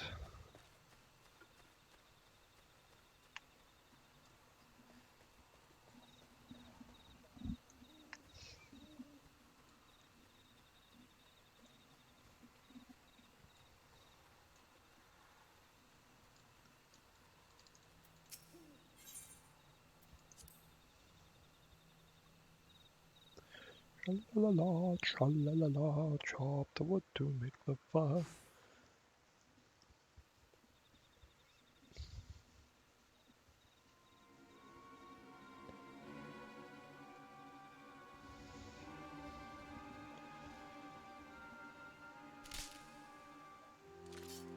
Whoops. Oh, that was close. Adventurer, what are you doing out here? No, wait, let's find some cover first.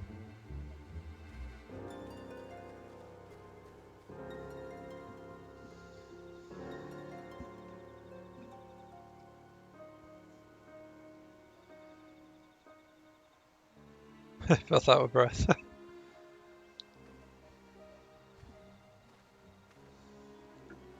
That is Ness sent you? How do I know you're not an Imperial spy? You don't even have a uniform.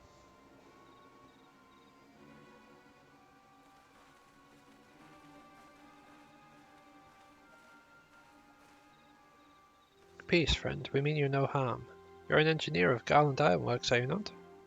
We were alerted to your plight and have come to rescue you. You are Sam today, I presume? I was told to expect an honorary serpent. My thanks for your aid, friend.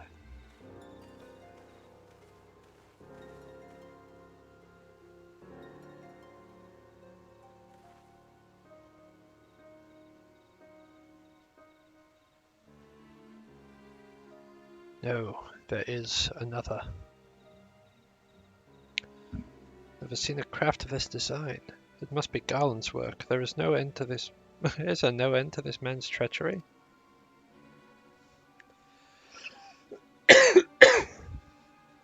The secrets of Magitech belong in Imperial hands, not to be squandered on these Eorzean savages.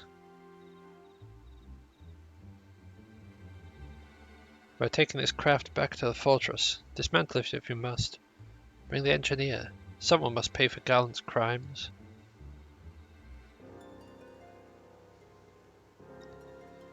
Imperial scouts from Castrum Oriens. They mean to reacquire the ship. Wedge, you have to help him. That fool Valhalla fellow is hiding inside the tiny Bronco. The tiny Bronco? Isn't that Ironworks' latest creation?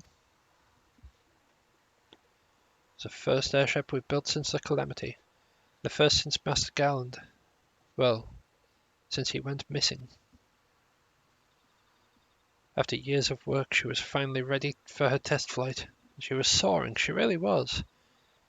Till those blasted her out of the sky. Attend me all. The Ironworks' latest creation must not fall into Gallian hands.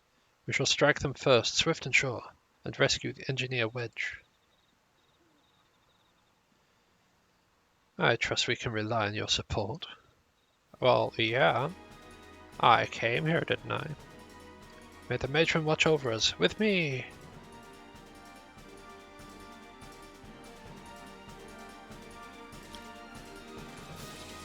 An ambush! To arms! It's not so much an ambush. We're just arriving to defend the thing.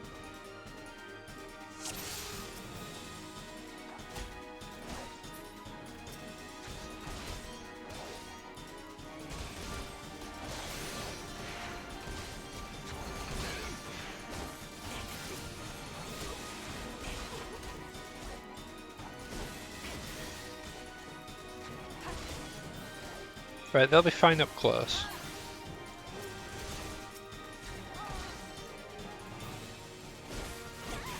I'll just focus on these guys back here.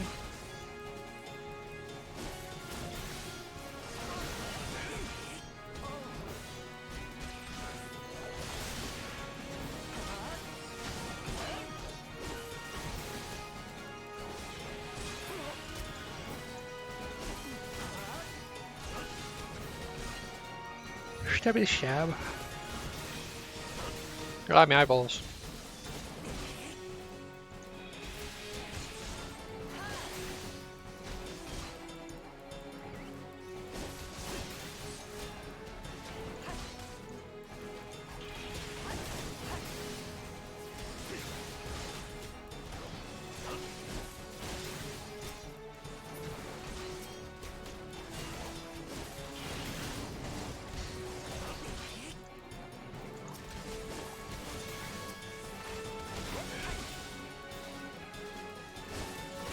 Let's deal with these first.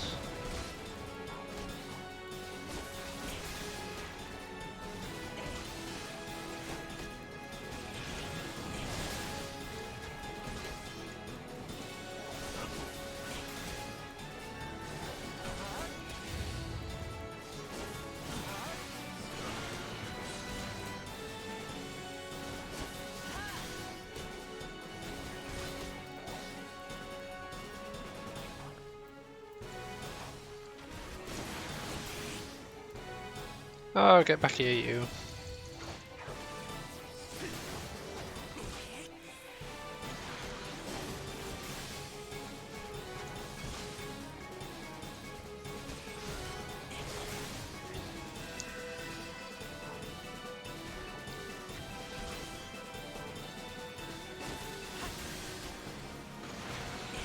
You had literally nothing with that. Well done.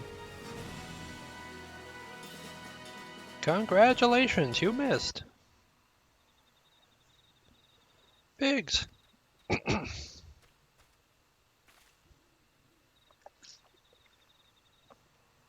Wedge, you shouldn't have stayed on the ship. That was a close one. Too damn close. So, how's she look anyway? The auxiliary propeller is dead loss, but I think we can wring enough thrust from the main propeller to get us airborne. A few minor modifications and we should be able to fly the tiny Bronco home. While you do your work, we shall stand watch over the perimeter. The enemy may yet be lurking nearby. As for you, you have more than done your part today. I bid you return to the Adder's Nest and complete your enlistment. I pray there will be no further interruptions. When next we meet, let it be as fellow serpents of the Order.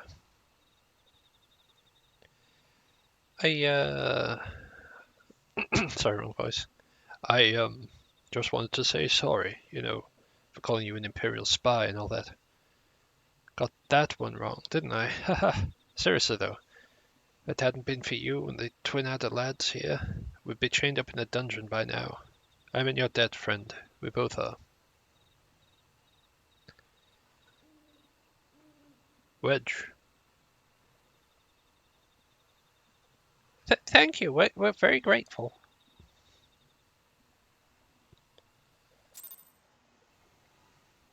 Right, back to the Adder's Nest. Yes, no. Maybe. I don't know. Could you repeat the question? Pardon me.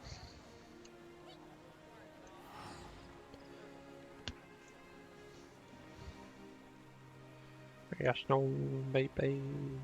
I don't know. Can you repeat the question? You're not the boss of me now. You're not the boss of me now.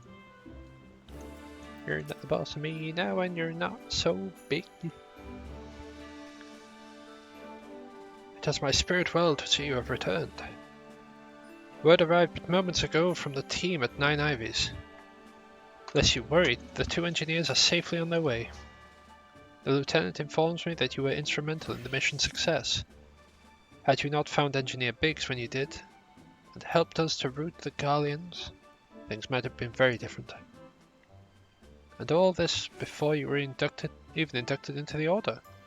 You are well on your way to carving out a finer career for yourself beneath the Twin Adder standard.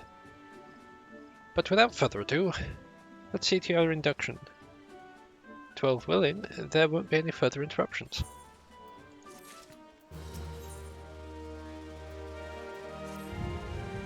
Ba-ba. Ba-da-da-da. Protocol requires that I apprise you of who we are and what we do, after which I will invite you to swear an oath of your own free will. Ahem.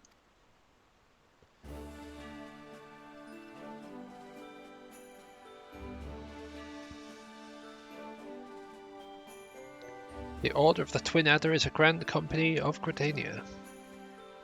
Sorry, is the Grand Company of Gridania. It brings together the martial, economic, and technological resources of the nation, that we might stand strong in times of direst adversity, when our very survival hangs in the balance. Our order was formed in the days before the Calamity, in readiness to fight the Garlean Empire, and to combat the beast tribes and their primals. Needless to say, our struggles continue to this day. Elder Seedseer Kan A. Senna is the supreme commander of our forces. Under her wise leadership, we protect the people of Gridania and the sanctity of the Twelveswood. As the entwined serpents that grace our standard, let firstborn strive as one with friends from afar to ensure that peace shall ever reign in Gridania. In doing so, we will honour the will of the elementals, and theirs is a will of the wood. Now then, I ask you give unto us your oath of allegiance, in whatever fashion you see fit. What's will be done? I shall strike down our enemies and drink their blood. My life for the Elder Seedseer. I'll just say that one.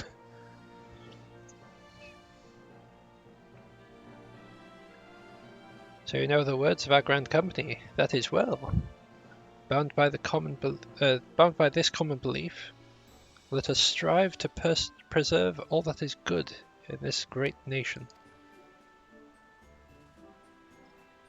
By the power vested in me, I assign you the rank of Serpent Private 3rd Class. You are now a man of the Order of the Twin Adder. Go forth and do that which brings peace to the Twelveswood and honor our name.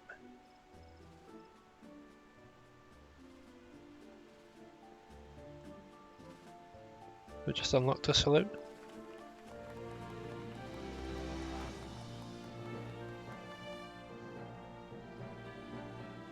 I think, maybe. Maybe not, who knows. Can you hear me? This is Minfilia. An officer of the Order of Twin Adder has contacted me with the news of your enlistment. My congratulations. I have no doubt you are eager to make the acquaintance of your new comrades, but I would ask that you pay a visit to your old ones first. Remember, though you are now a Serpent of Gridania, you are no less a Scion. Pray return to the waking stands at your earliest convenience. There are some friends here who would very much like you to meet. We shall be waiting. Distant call from a friend in need, perhaps. As you are needed elsewhere, I shall not keep you any longer. I would, however, suggest speaking with High Serpent Commander Vossail Heloir before you depart. He may provide you with assistance in the journey ahead.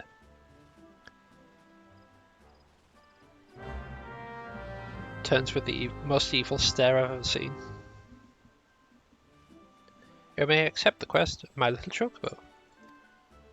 Oh. My little chocobo.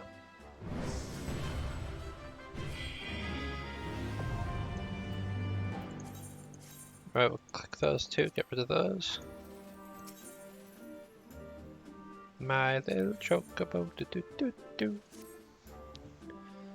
Ah, I understand you have been working tirelessly in Gridania's name.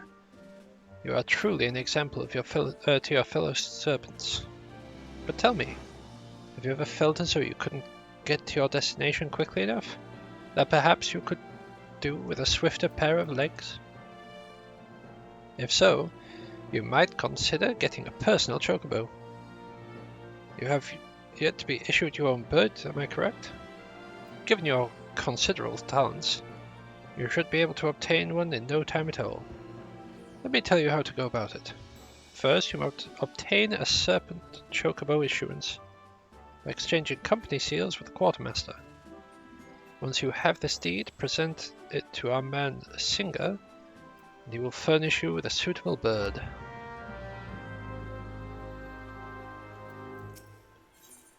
Right, okay,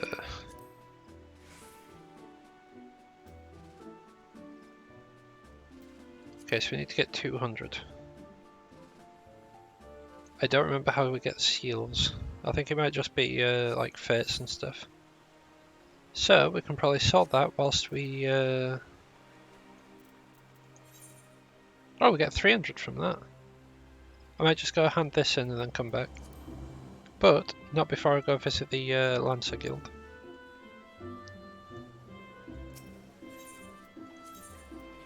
Lancers Guild. My little chocobo.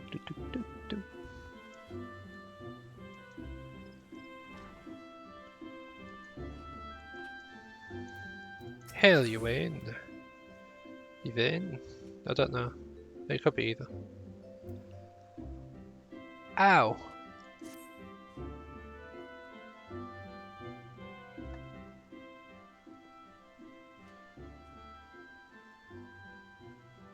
Oh, that's not a pleasant feeling.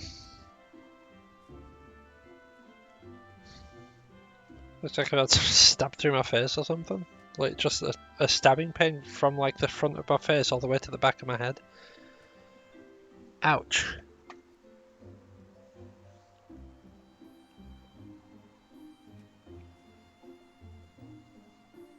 Alright, let's go. That's weird and painful. Ah, ever a sight for sore eyes. By your return, I take it you're ready for the final trial. Very well, let us... Guildmaster Wayne? You are wounded. What has happened? We were attacked, sir, by a dusk-white lancer as we trained in the forest. He was impossibly strong, a demon. He kept screaming something about teaching us true courage.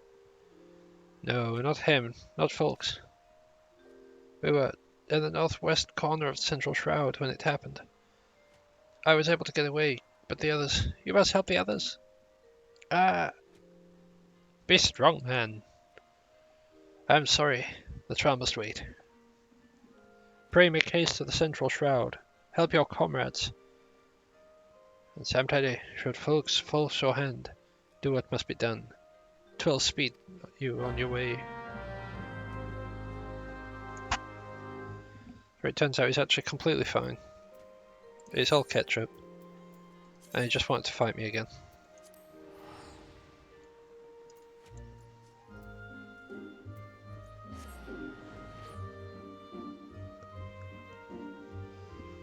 Face me in glorious combat. Right, before we actually move further, because I've just realised the time, we're going to run a quick ad break. As I stated earlier, it's now 3 minutes instead of 1. So, yeah, we shall be back shortly.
Wander through the darkness. It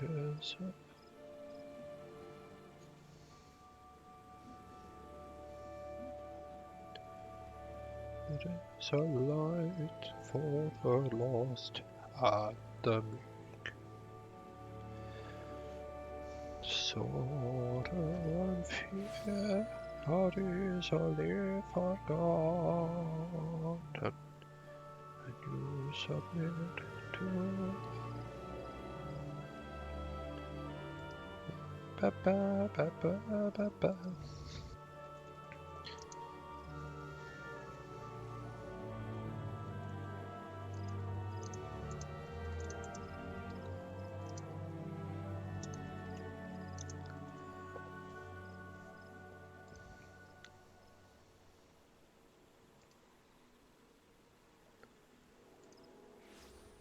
Grow, tiny seed, you are gone to the tree.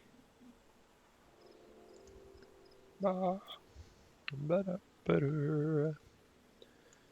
da. Right. Yep, that's sorted now.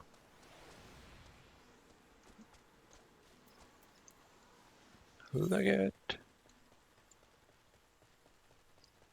Why would they go that corner? What a butt. I hate this corner. Everything out here is so strong.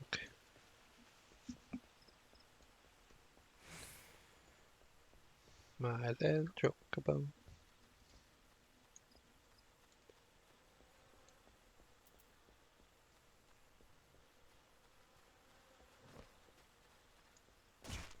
Why did it just pull the weapon out? Oh, maybe they were expecting them to be aggressive, so they just pulled the weapon out like a... Ah! Fear me!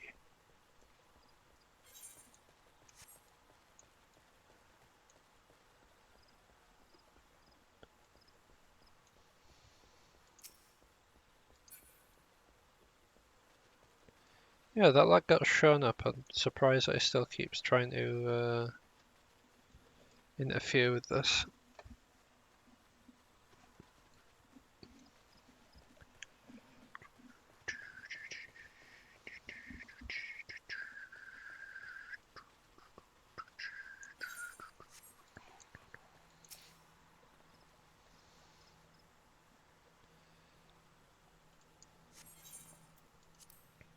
It has begun. To be honest, I probably need to upgrade my gear before I try this, but... Help! For the love of the 12! Help me!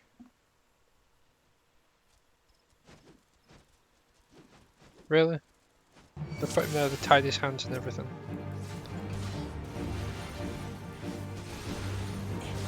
Yeah, I'll be with you in a sec.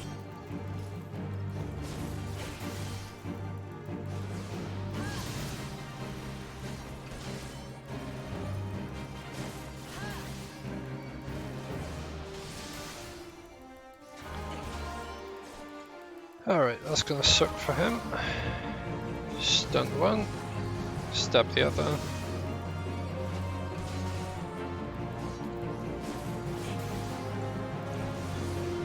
We now have both of their attentions. And he's fine.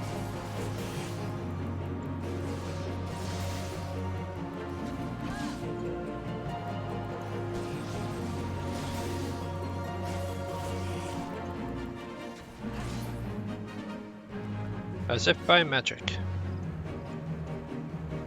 Really? That was it?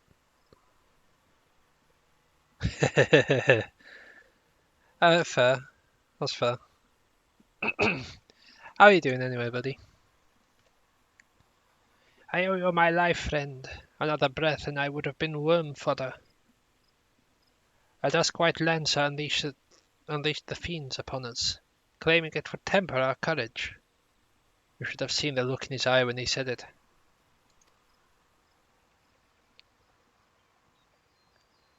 Where is he now? I think he headed off towards North Shroud. Maybe in the direction of Folgold Float? I can't say for sure. I was concentrating on the Scalekin at the time. If it's a reckoning you seek, you are like to be disappointed. Those of us who managed to outrun the worms will already have alerted the whalers. I dare say the Duskwhite is being held at spear point as we speak, begging for all his worthless life in a puddle of his own pee. Serves him right and all. I somehow doubt that.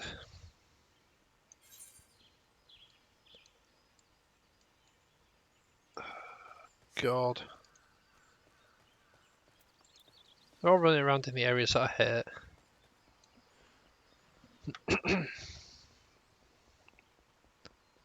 I don't remember what I needed, but I needed to go down there for something, and the Spriggans and the rock golems just constantly spawn down there.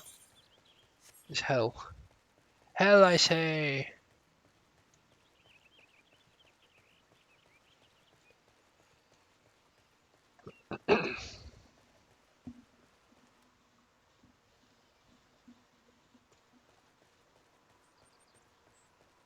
Oh, I need those. Stabby stab.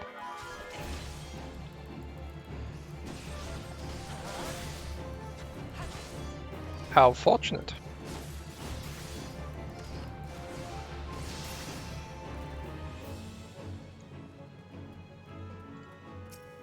We need 4 of them. Of course, it only spawned 3 though.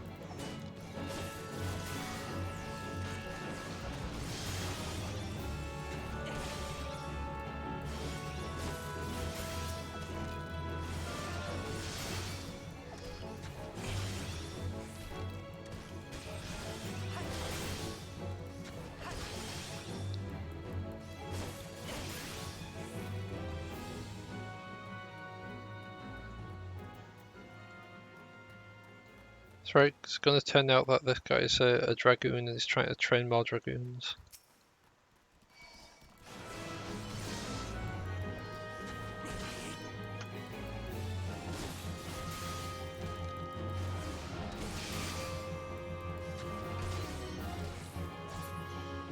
Explain his obsession with throwing people at Scalekin.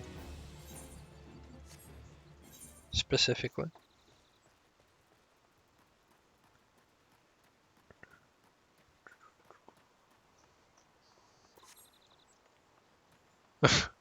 Where am I even going? Trying to cross over there.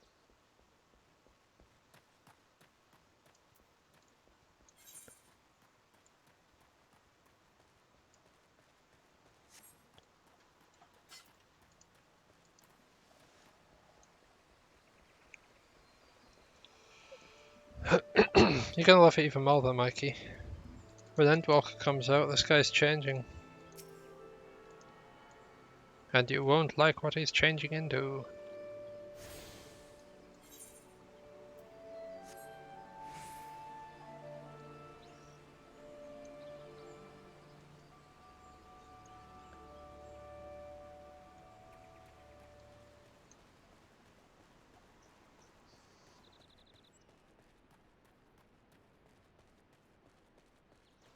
I mean, it's a character that you're never going to encounter, so you don't even have to worry what it looks like.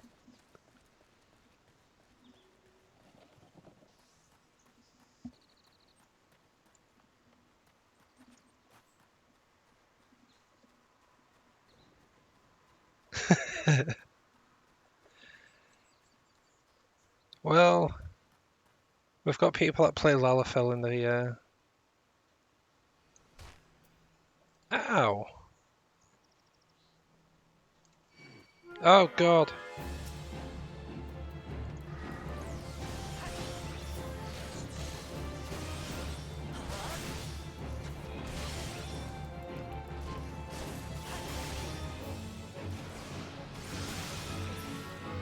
Yeah, we've got people that play Lalafell around us. Can't hurt more than that.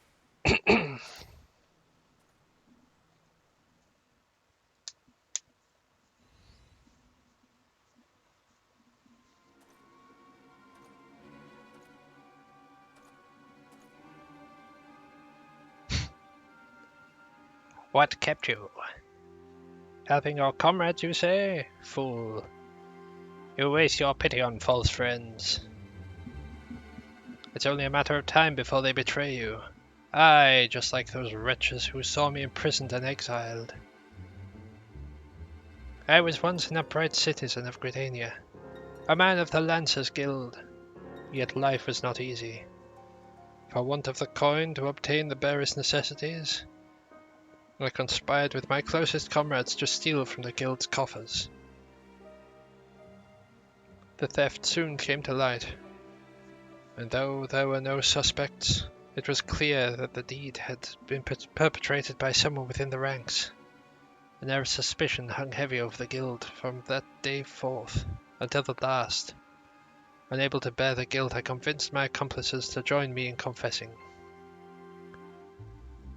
only for them to bite their craven tongues after I had stepped forward and admitted my part in the crime. And so it was that I alone took the blame. Of course it was a Duskwhite, everyone said. Was there any doubt? All made perfect sense.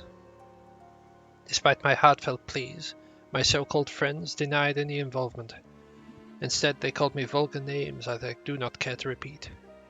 Can you imagine the shock and anguish I felt at their betrayal? Would that I had the strength to force the truth out of those traitors. Would that I had the courage to escape my dungeon cell, even if it meant taking some hapless guard's life. Driven by vengeance, I saw no amount of no small amount of self-loathing I can read. I resolved to forge my courage anew. I strode into the lairs of ravenous fiends while drenched in blood. I put their helpless offspring to the spear, that I might face the unbridled fury of their kin.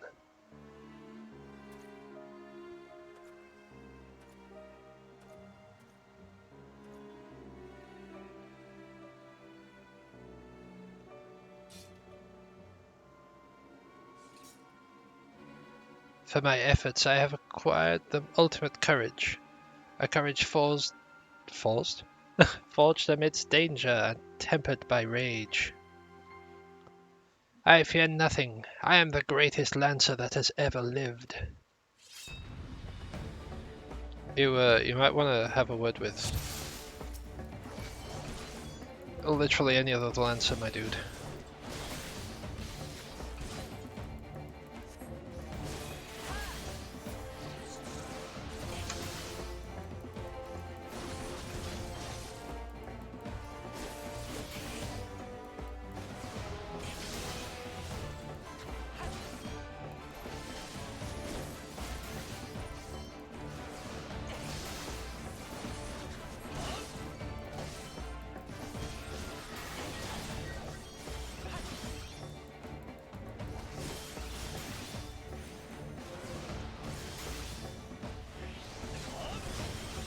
Oh, okay, that's just a lingering thing. Okay. That's good to know.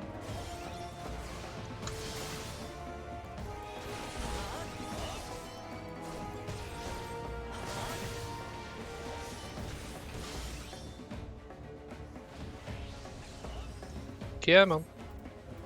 Stab.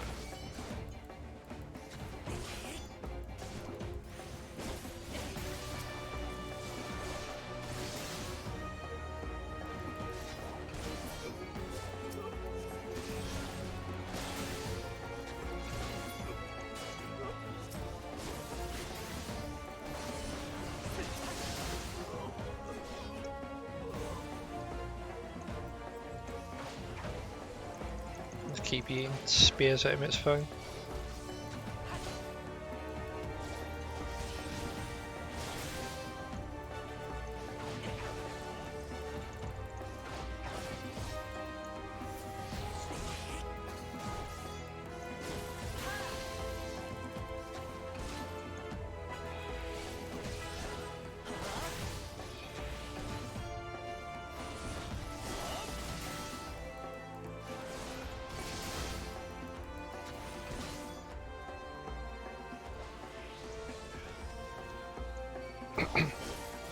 This dude's on about being like the greatest lancer ever.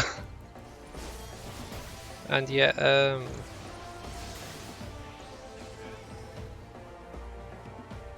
well, that happened.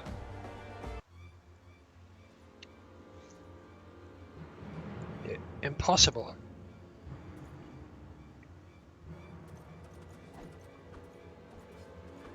My courage is absolute. No, come no closer. I'm so courageous, look at my fall. Ah. This is a really long fall.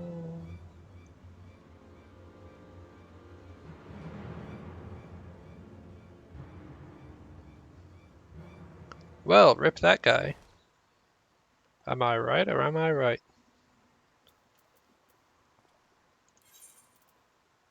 Alright, first things first. We'll take a trip to the Waking Sun so we can get those free tickets. So I can get my mounting biz.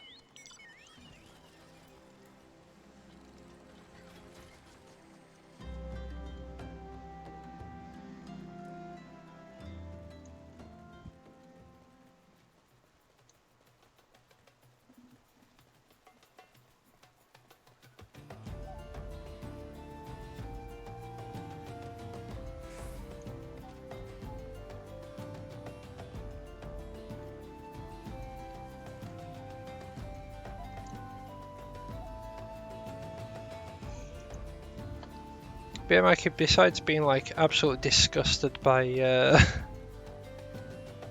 the fact that I'm playing a male Miqo'te,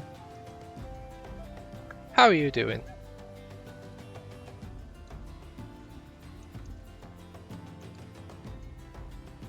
I understand the the upcoming change will also be kind of traumatic.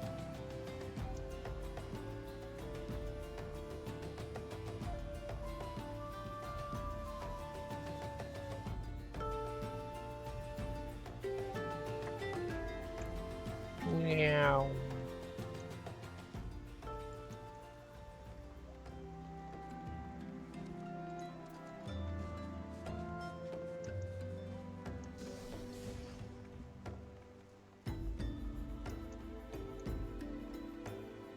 That was weird.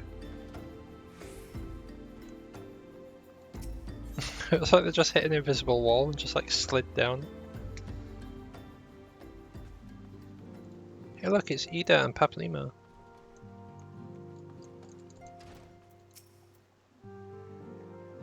Welcome back. Lady Minfilia awaits you within. Right, so we've got this other problem. Welcome back. It seems you wasted no time putting your skill to work. How do I know? Why, the recruitment officer called to regale me of the tale of your heroics. The pride in his voice was palpable. We Scions are truly fortunate to have you with us. Now then, when last we spoke, I said that I wanted you to meet some friends, did I not? Well, I neglected to mention that you have already met. Detheru, please show them in. This way, sirs. Ah, Biggs and Wedge. Thanks again for getting us out of that mess. We owe you our lives. Don't think we've properly introduced ourselves. I'm Biggs. And I'm... God's man, spit it out, would you? Wedge, at your service. I'm pleased to say that Biggs and Wedge will be staying with us for a while. Magitech-driven contraptions such as airships grow ever more vital to the city-states of Eorzea. As a neutral party, it was judged that we Scions should serve as the keepers of this technology.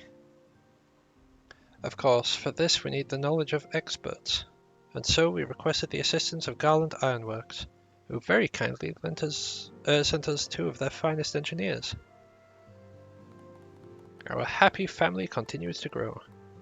On behalf of the Scions, I bid you welcome to the Waking Sands.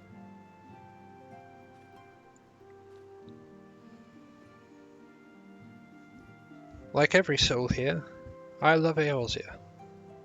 And I count myself blessed to have been given this chance to stand with you all and fight for the future of our realm. You don't fight nothing. Don't even got a weapon. Oh wait, no, sorry, you got like a little dinner knife. Never have I known such fulfillment, such happiness. Ba, ba, ba, ba, ba, ba, ba, ba, ba, ba. Right, before I go for this, I quickly need to dash to the bathroom, so I shall be back.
Sorry about that. Alright. Self-management, which means we've probably got Ramu coming up. Now, having set aside the formalities,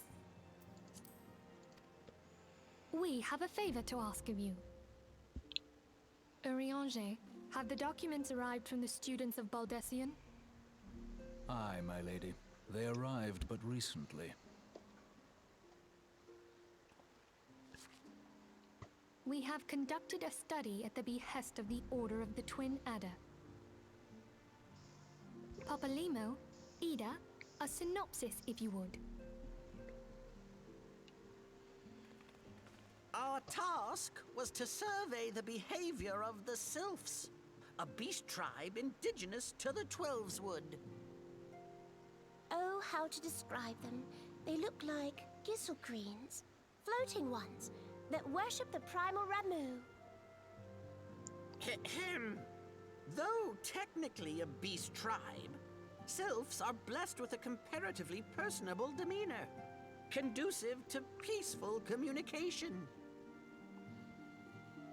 Offering us an invaluable opportunity to learn what the beast tribes know of the primals. While Ramu's existence is well documented, the Sylphs do not, or perhaps cannot, summon the Primal any longer, insofar as can be ascertained, until such time as we know. It would be unwise to assume that the threat posed by the Primal has passed. Which leaves Gridania with the added worry of not knowing what they should be worrying about. In that regard, they are hardly alone. What we can say with absolute certainty is that Gridania has its hands full fending off Garuda, who, I need hardly remind you, is among the most savage and terrible of all known primals. In short, it is essential that we approach the Sylphs in as diplomatic a manner as possible. Words and actions can be misconstrued. The only sure way to communicate our intentions is the echo. Winning the Sylphs' favor may well bring us a step closer to mitigating the threat of the Primals. Will you help us? Yeah, I suppose I so. am grateful. Lovely. Well, as much as I'd like to help, I'm afraid I would be of little use to anyone in Gridania. A veritable babe in the woods. Ida and Papalimo, however, should be able to see the forest for the trees. Is that not so, Minfulia? Indeed. You are willing? Leave it to me. Us, Ida, us! Leave it just to me. I can do this.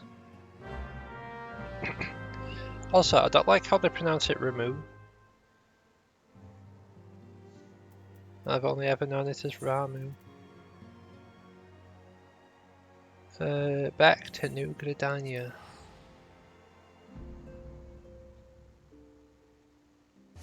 Yes, Gridania. Not Gridania.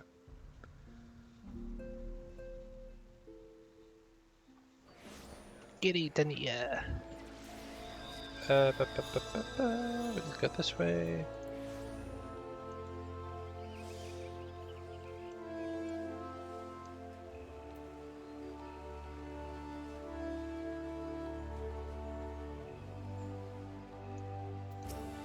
So first things first. Check insurance. Issuance.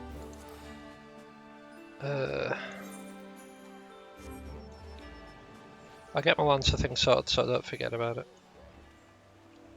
It's harder to accidentally forget the main story stuff, considering it's permanently up here. Staring at you right in the face. Lancer.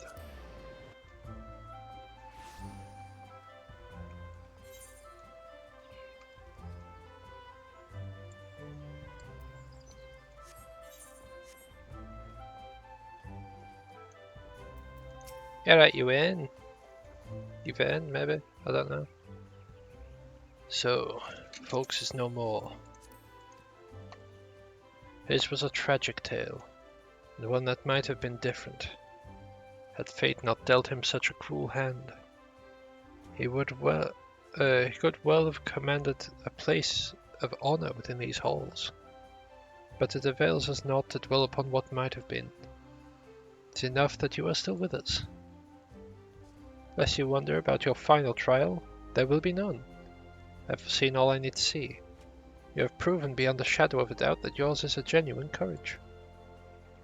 In recognition of this, I shall pass you the secrets of the lance charge, one of the most potent skills in our arsenal. You are a lancer in your own right now. There is naught more I can teach you. From here onwards, it is up to you to seek out challenges as will make you grow. Like attracts like, and the strong are drawn to strength. Just as I once knew for a certainty that I was destined to face a Lord of Bramble Patch, so too will you find, or be found by, an adversary of equal worth. None can say what fate will bring, but armed with your courage, there is naught you need fear. Keep close to your heart the lessons you have learned here, and go forth to blaze a new trail with spear in hand. Ah, cool.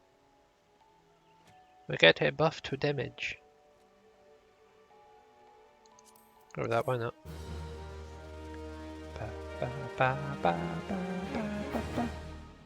Then we should have a quest for Dragoon, maybe? Possibly. Maybe not, who knows? Apparently not. Mind you, the Dragoon thing probably comes at the late point in the story. Hit level 35, they'll be like, hey, have you found your Dragoon trainer yet? I'll be like, my what? Right, where actually is this guy? Okay.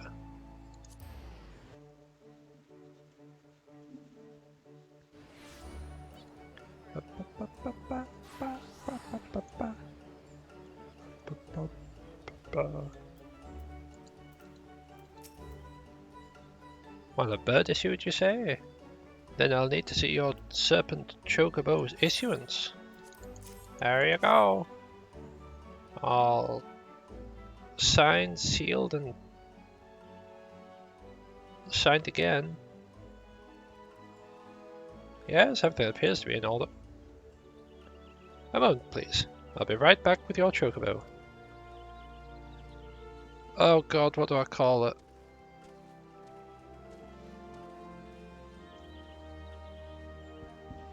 And here he is. The fellow has been in high spirits the past few bells. Must have sensed that his master was coming. Now then, to make it official, you'll want to give your noble steed a name. Quit!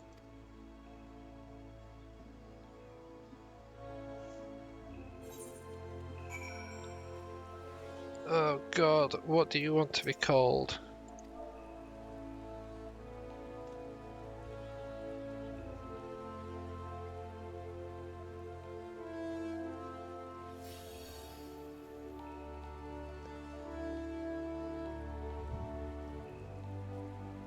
Why do they force you to make names? Oh,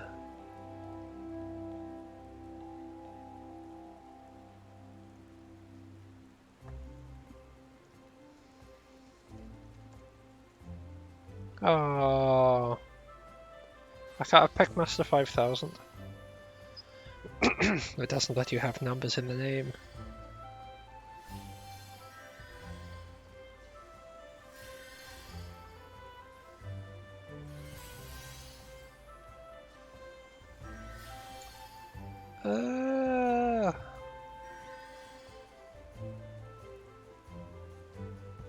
What about Birdo? He can be Birdo. The worst name you'll ever hear for a Chocobo. I dare say he likes his name. Here is your very own chocobo whistle. Simply blow into it and your feathered friend will come bounding to your side. But do forgive him if he doesn't respond when summoned in crowded city areas or in monster-infested lairs. Chocobos are stout-hearted creatures, but they have their limits. And lastly, I present you with your Chocobo Rider's license, as is required by law. And this concludes all formalities. I wish you and your Chocobo long years of fulfilling companionship. Yeah! I can mount up now. And never use the Chocobo again. For now it is time to carbuncle.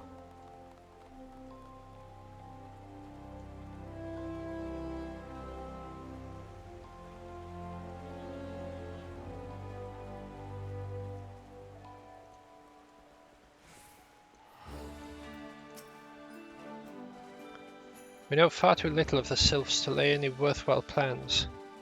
We must call upon the Scions once more if we are to... beg pardons. It's a terrible habit of mine to think aloud, but tell me, what brings you to the Adder's Nest? Well, I'm kind of with the Scions. They've heard about issues. Well, if it isn't Private Tragus. Reporting for duty. That's the zeal I like to see from enterprising young serpent.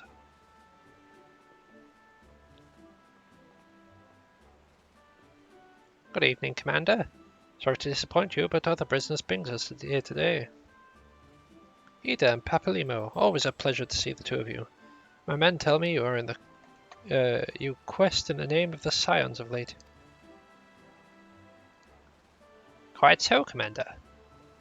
But Little Bird told us that the Twin Adder was in need of our adventuring prowess. Aye, your Little Bird sings true.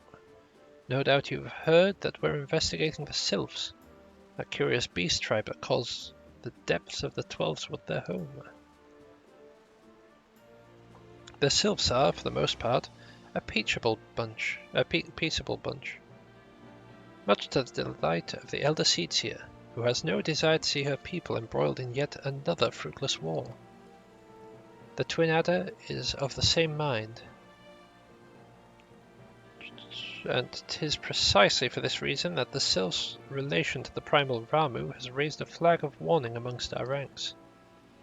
Friendly as they may appear, beastmen will be beastmen. Should there be even a sliver of a chance that the summoning of a primal might disturb the balance between Gridania and the Sylphic tribes, it's a possibility we cannot ignore. Better safe than sorry, indeed. Do we strike at Ramu, or leave the Sylphs to their own ways? That is the question. Yet I find myself lacking ample knowledge to deliver an answer. Opinions abound within Gridania. But listen only to one's own is among the greatest mistakes a commander can make. I would hear it from the other side, the Sylphs themselves, and seek an impartial party to serve as my liaison. That's where you Scions come in. The Sylphs of Little Solace remained untempered, and have held many a productive dialogue with our people. I would hear their candid thoughts on their tempered brethren. That said, I urge you to exercise due caution. Sylphic tradition and etiquette bear little resemblance to our own. It would not do to have any cross-cultural faux pas get in the way of our productive parley.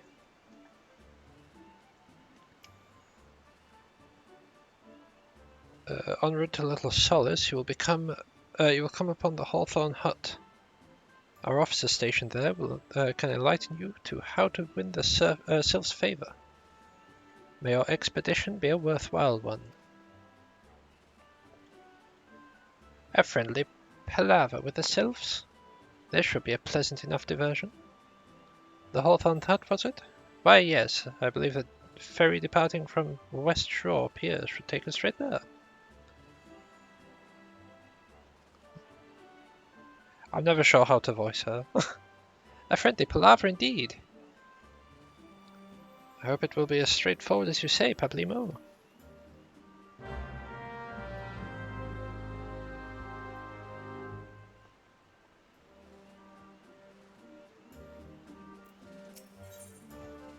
Oh yeah, oh what? I don't remember if that's just to go to the PvP place or if you actually have to do PvP for it. So I'm going to ignore that. Oh, it's just next to the Lancers Guild, isn't it? Then up we go. Also, thanks for the follow. Lancers Guild.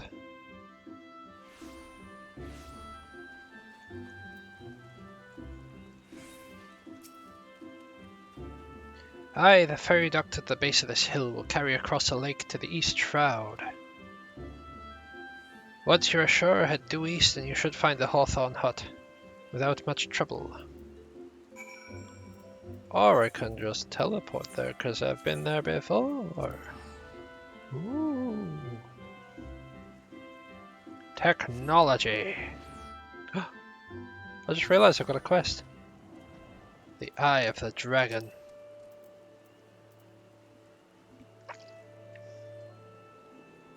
Dang it! I just left there.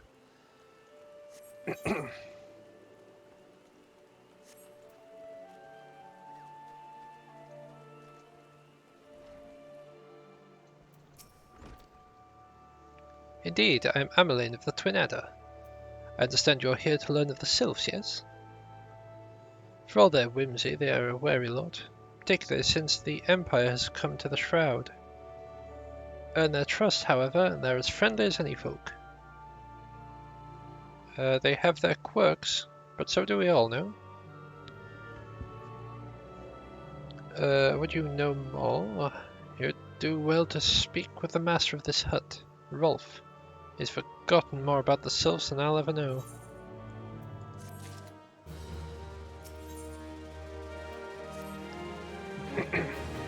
Come to learn a two or things about the Sylphs, have you? I'll tell you a thing or two. They're a peculiar folk. How peculiar, you ask? Well, just let me tell you. They're beg pardon, friend. My memory's just not what it used to be. Seen too much and more during my adventuring days. It's all cluttering my noggin now. I've shared my stories with all those around the hut before. You might have more luck with them. Isabel. The Sylphs? Yes, Father's told me his stories plenty of times. What I've always found most captivating is how their concept of etiquette is most completely alien to our own. We do best not to underestimate them on account of their childish looks. Lest your face end up a mess of glyphs, squiggles, and chocobo scratches. Tee-hee? Why do they gotta do the tee-hees? Why do they gotta do the tee-hees?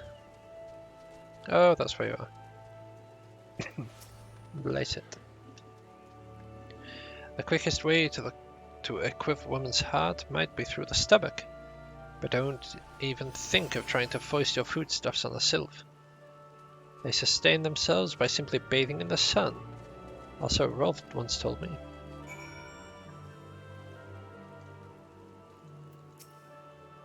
The sylphs? Inveterate tricksters and troublemakers, that's what they are. One day they're drawing marble faces on our masks, the next they're sending young sentries falling to the bottom of a ravine. Tell them to stop and they just laugh at you. Rolf claims they harbour no ill will, but I dare say such pranks are no laughing matter.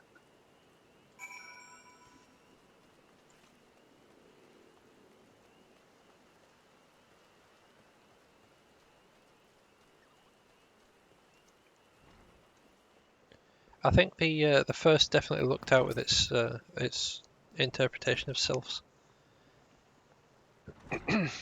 Oh, of course, hearing your stories. Well, my stories has brought memories flooding back to me. I feel like dancing.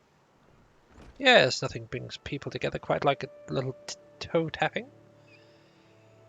Sylph told me long ago dancing is a time-honored greeting among their kind.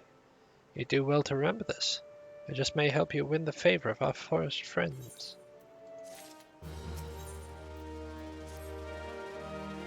Oh, still here, eh? Great. There's one more thing you should know about the Sylphs. They don't take kindly to guests who show up empty-handed. To earn their trust, you do well to bring drat, what was it again? My wife Rosa and I were speaking about that matter not days ago. Forgive me, friend. Speak to Rosa at the comb. Her memory should prove more reliable than my own.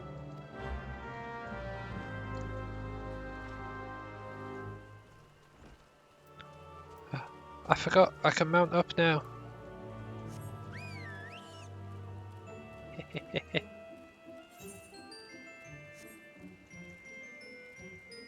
The brightest mount you'll never see.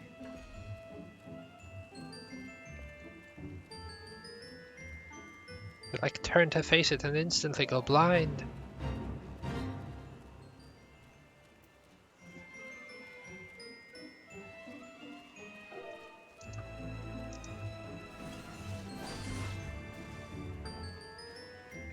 Alright, should repair stuff just in case.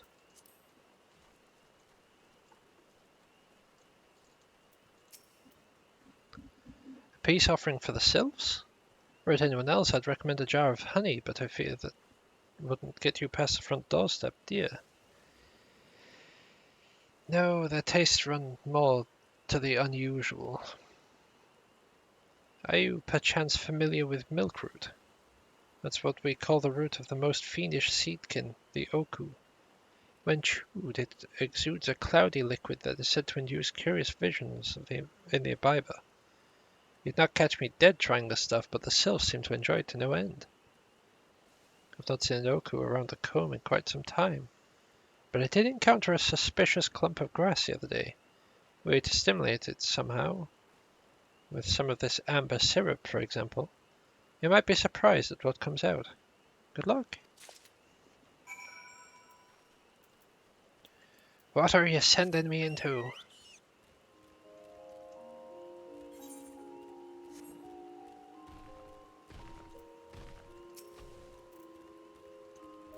It's gonna be a mandragora, isn't it?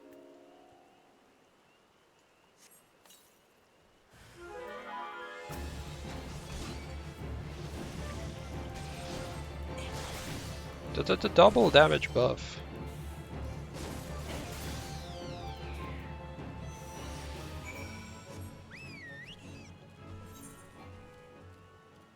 Yeah. Bye-bye.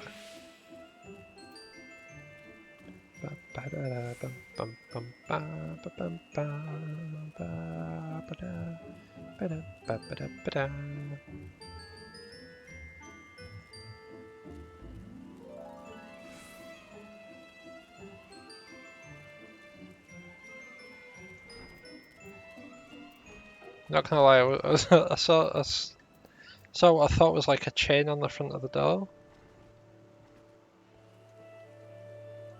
It must have just been the way that the light caught it. I thought the door was like chained, so gonna be shut. I thought it was just gonna run flat into it. Ah, you're back. Was my wife able to direct you to a suitable offering? Milkroot, but of course. Those Sylphs quaff that cloudy stuff as quick as I do a flagon of mead. The effect's just about the same as well. Anyway, a gift of milkroot will have the Sylphs calling you friend and brother the moment they lay eyes on it. Now let me wrap that up for you. Start to feel a bit woozy. That's probably because you keep standing up and sitting down and standing up and sitting down. I've taken the liberty of wrapping your milkroot well and good. This should keep it nice and fresh, not to mention spare you from that god's awful stench. The Sylphs love the stuff, but me, I'd rather bury my nose in chocobo dung. I dare say the reek even rivals the breath of a marble that put an end to my adventuring days. But I can tell you that story another time. You have more important matters to attend to today. Yes. The Sylphs are an eccentric bunch. Eccentric bunch. There we go. But I've shared their company enough to know that they're kind at heart. They'll not shun one whose intentions are true. May your parley be a fruitful one, friend. And do stop by on your return. There's a flagon of full flower mead with your name on it, if you'd regale me with your adventuring tales. Oh, and before I forget, don't go traipsing off just yet. I'm laying here, would want a word with you.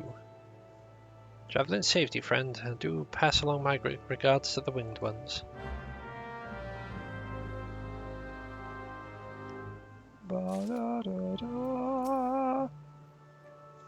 It's good to see your knowledge of Sylphic culture has matured. I see no reason to delay your mission any further. Upon your arrival at Little Solace, seek out a young sylph by the name of Kumoxio. He has served as an intermediary between our peoples on many occasions. He has a close ear of the tribe's elder. I see that Hawthorne has furnished you with some of the melodious root the sylphs so adore.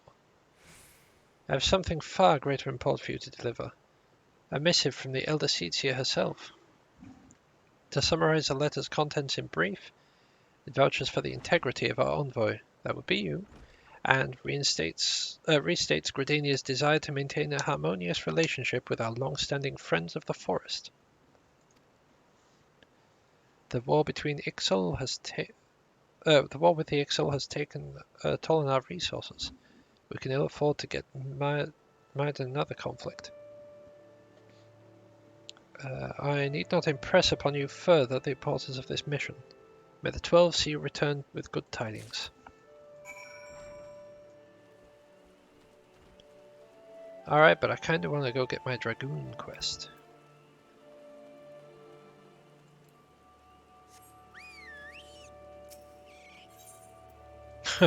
Why did I even do that? No! Why did I do that? What is wrong with my brain? Quite a lot of things apparently, but what is wrong with my brain?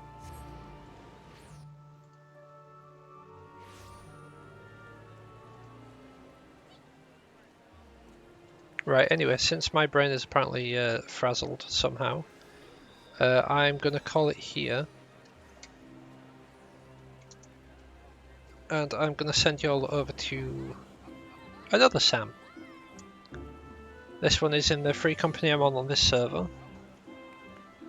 And also playing Final Fantasy XIV. So yeah, thank you for watching, and I shall catch you next time. Bye now.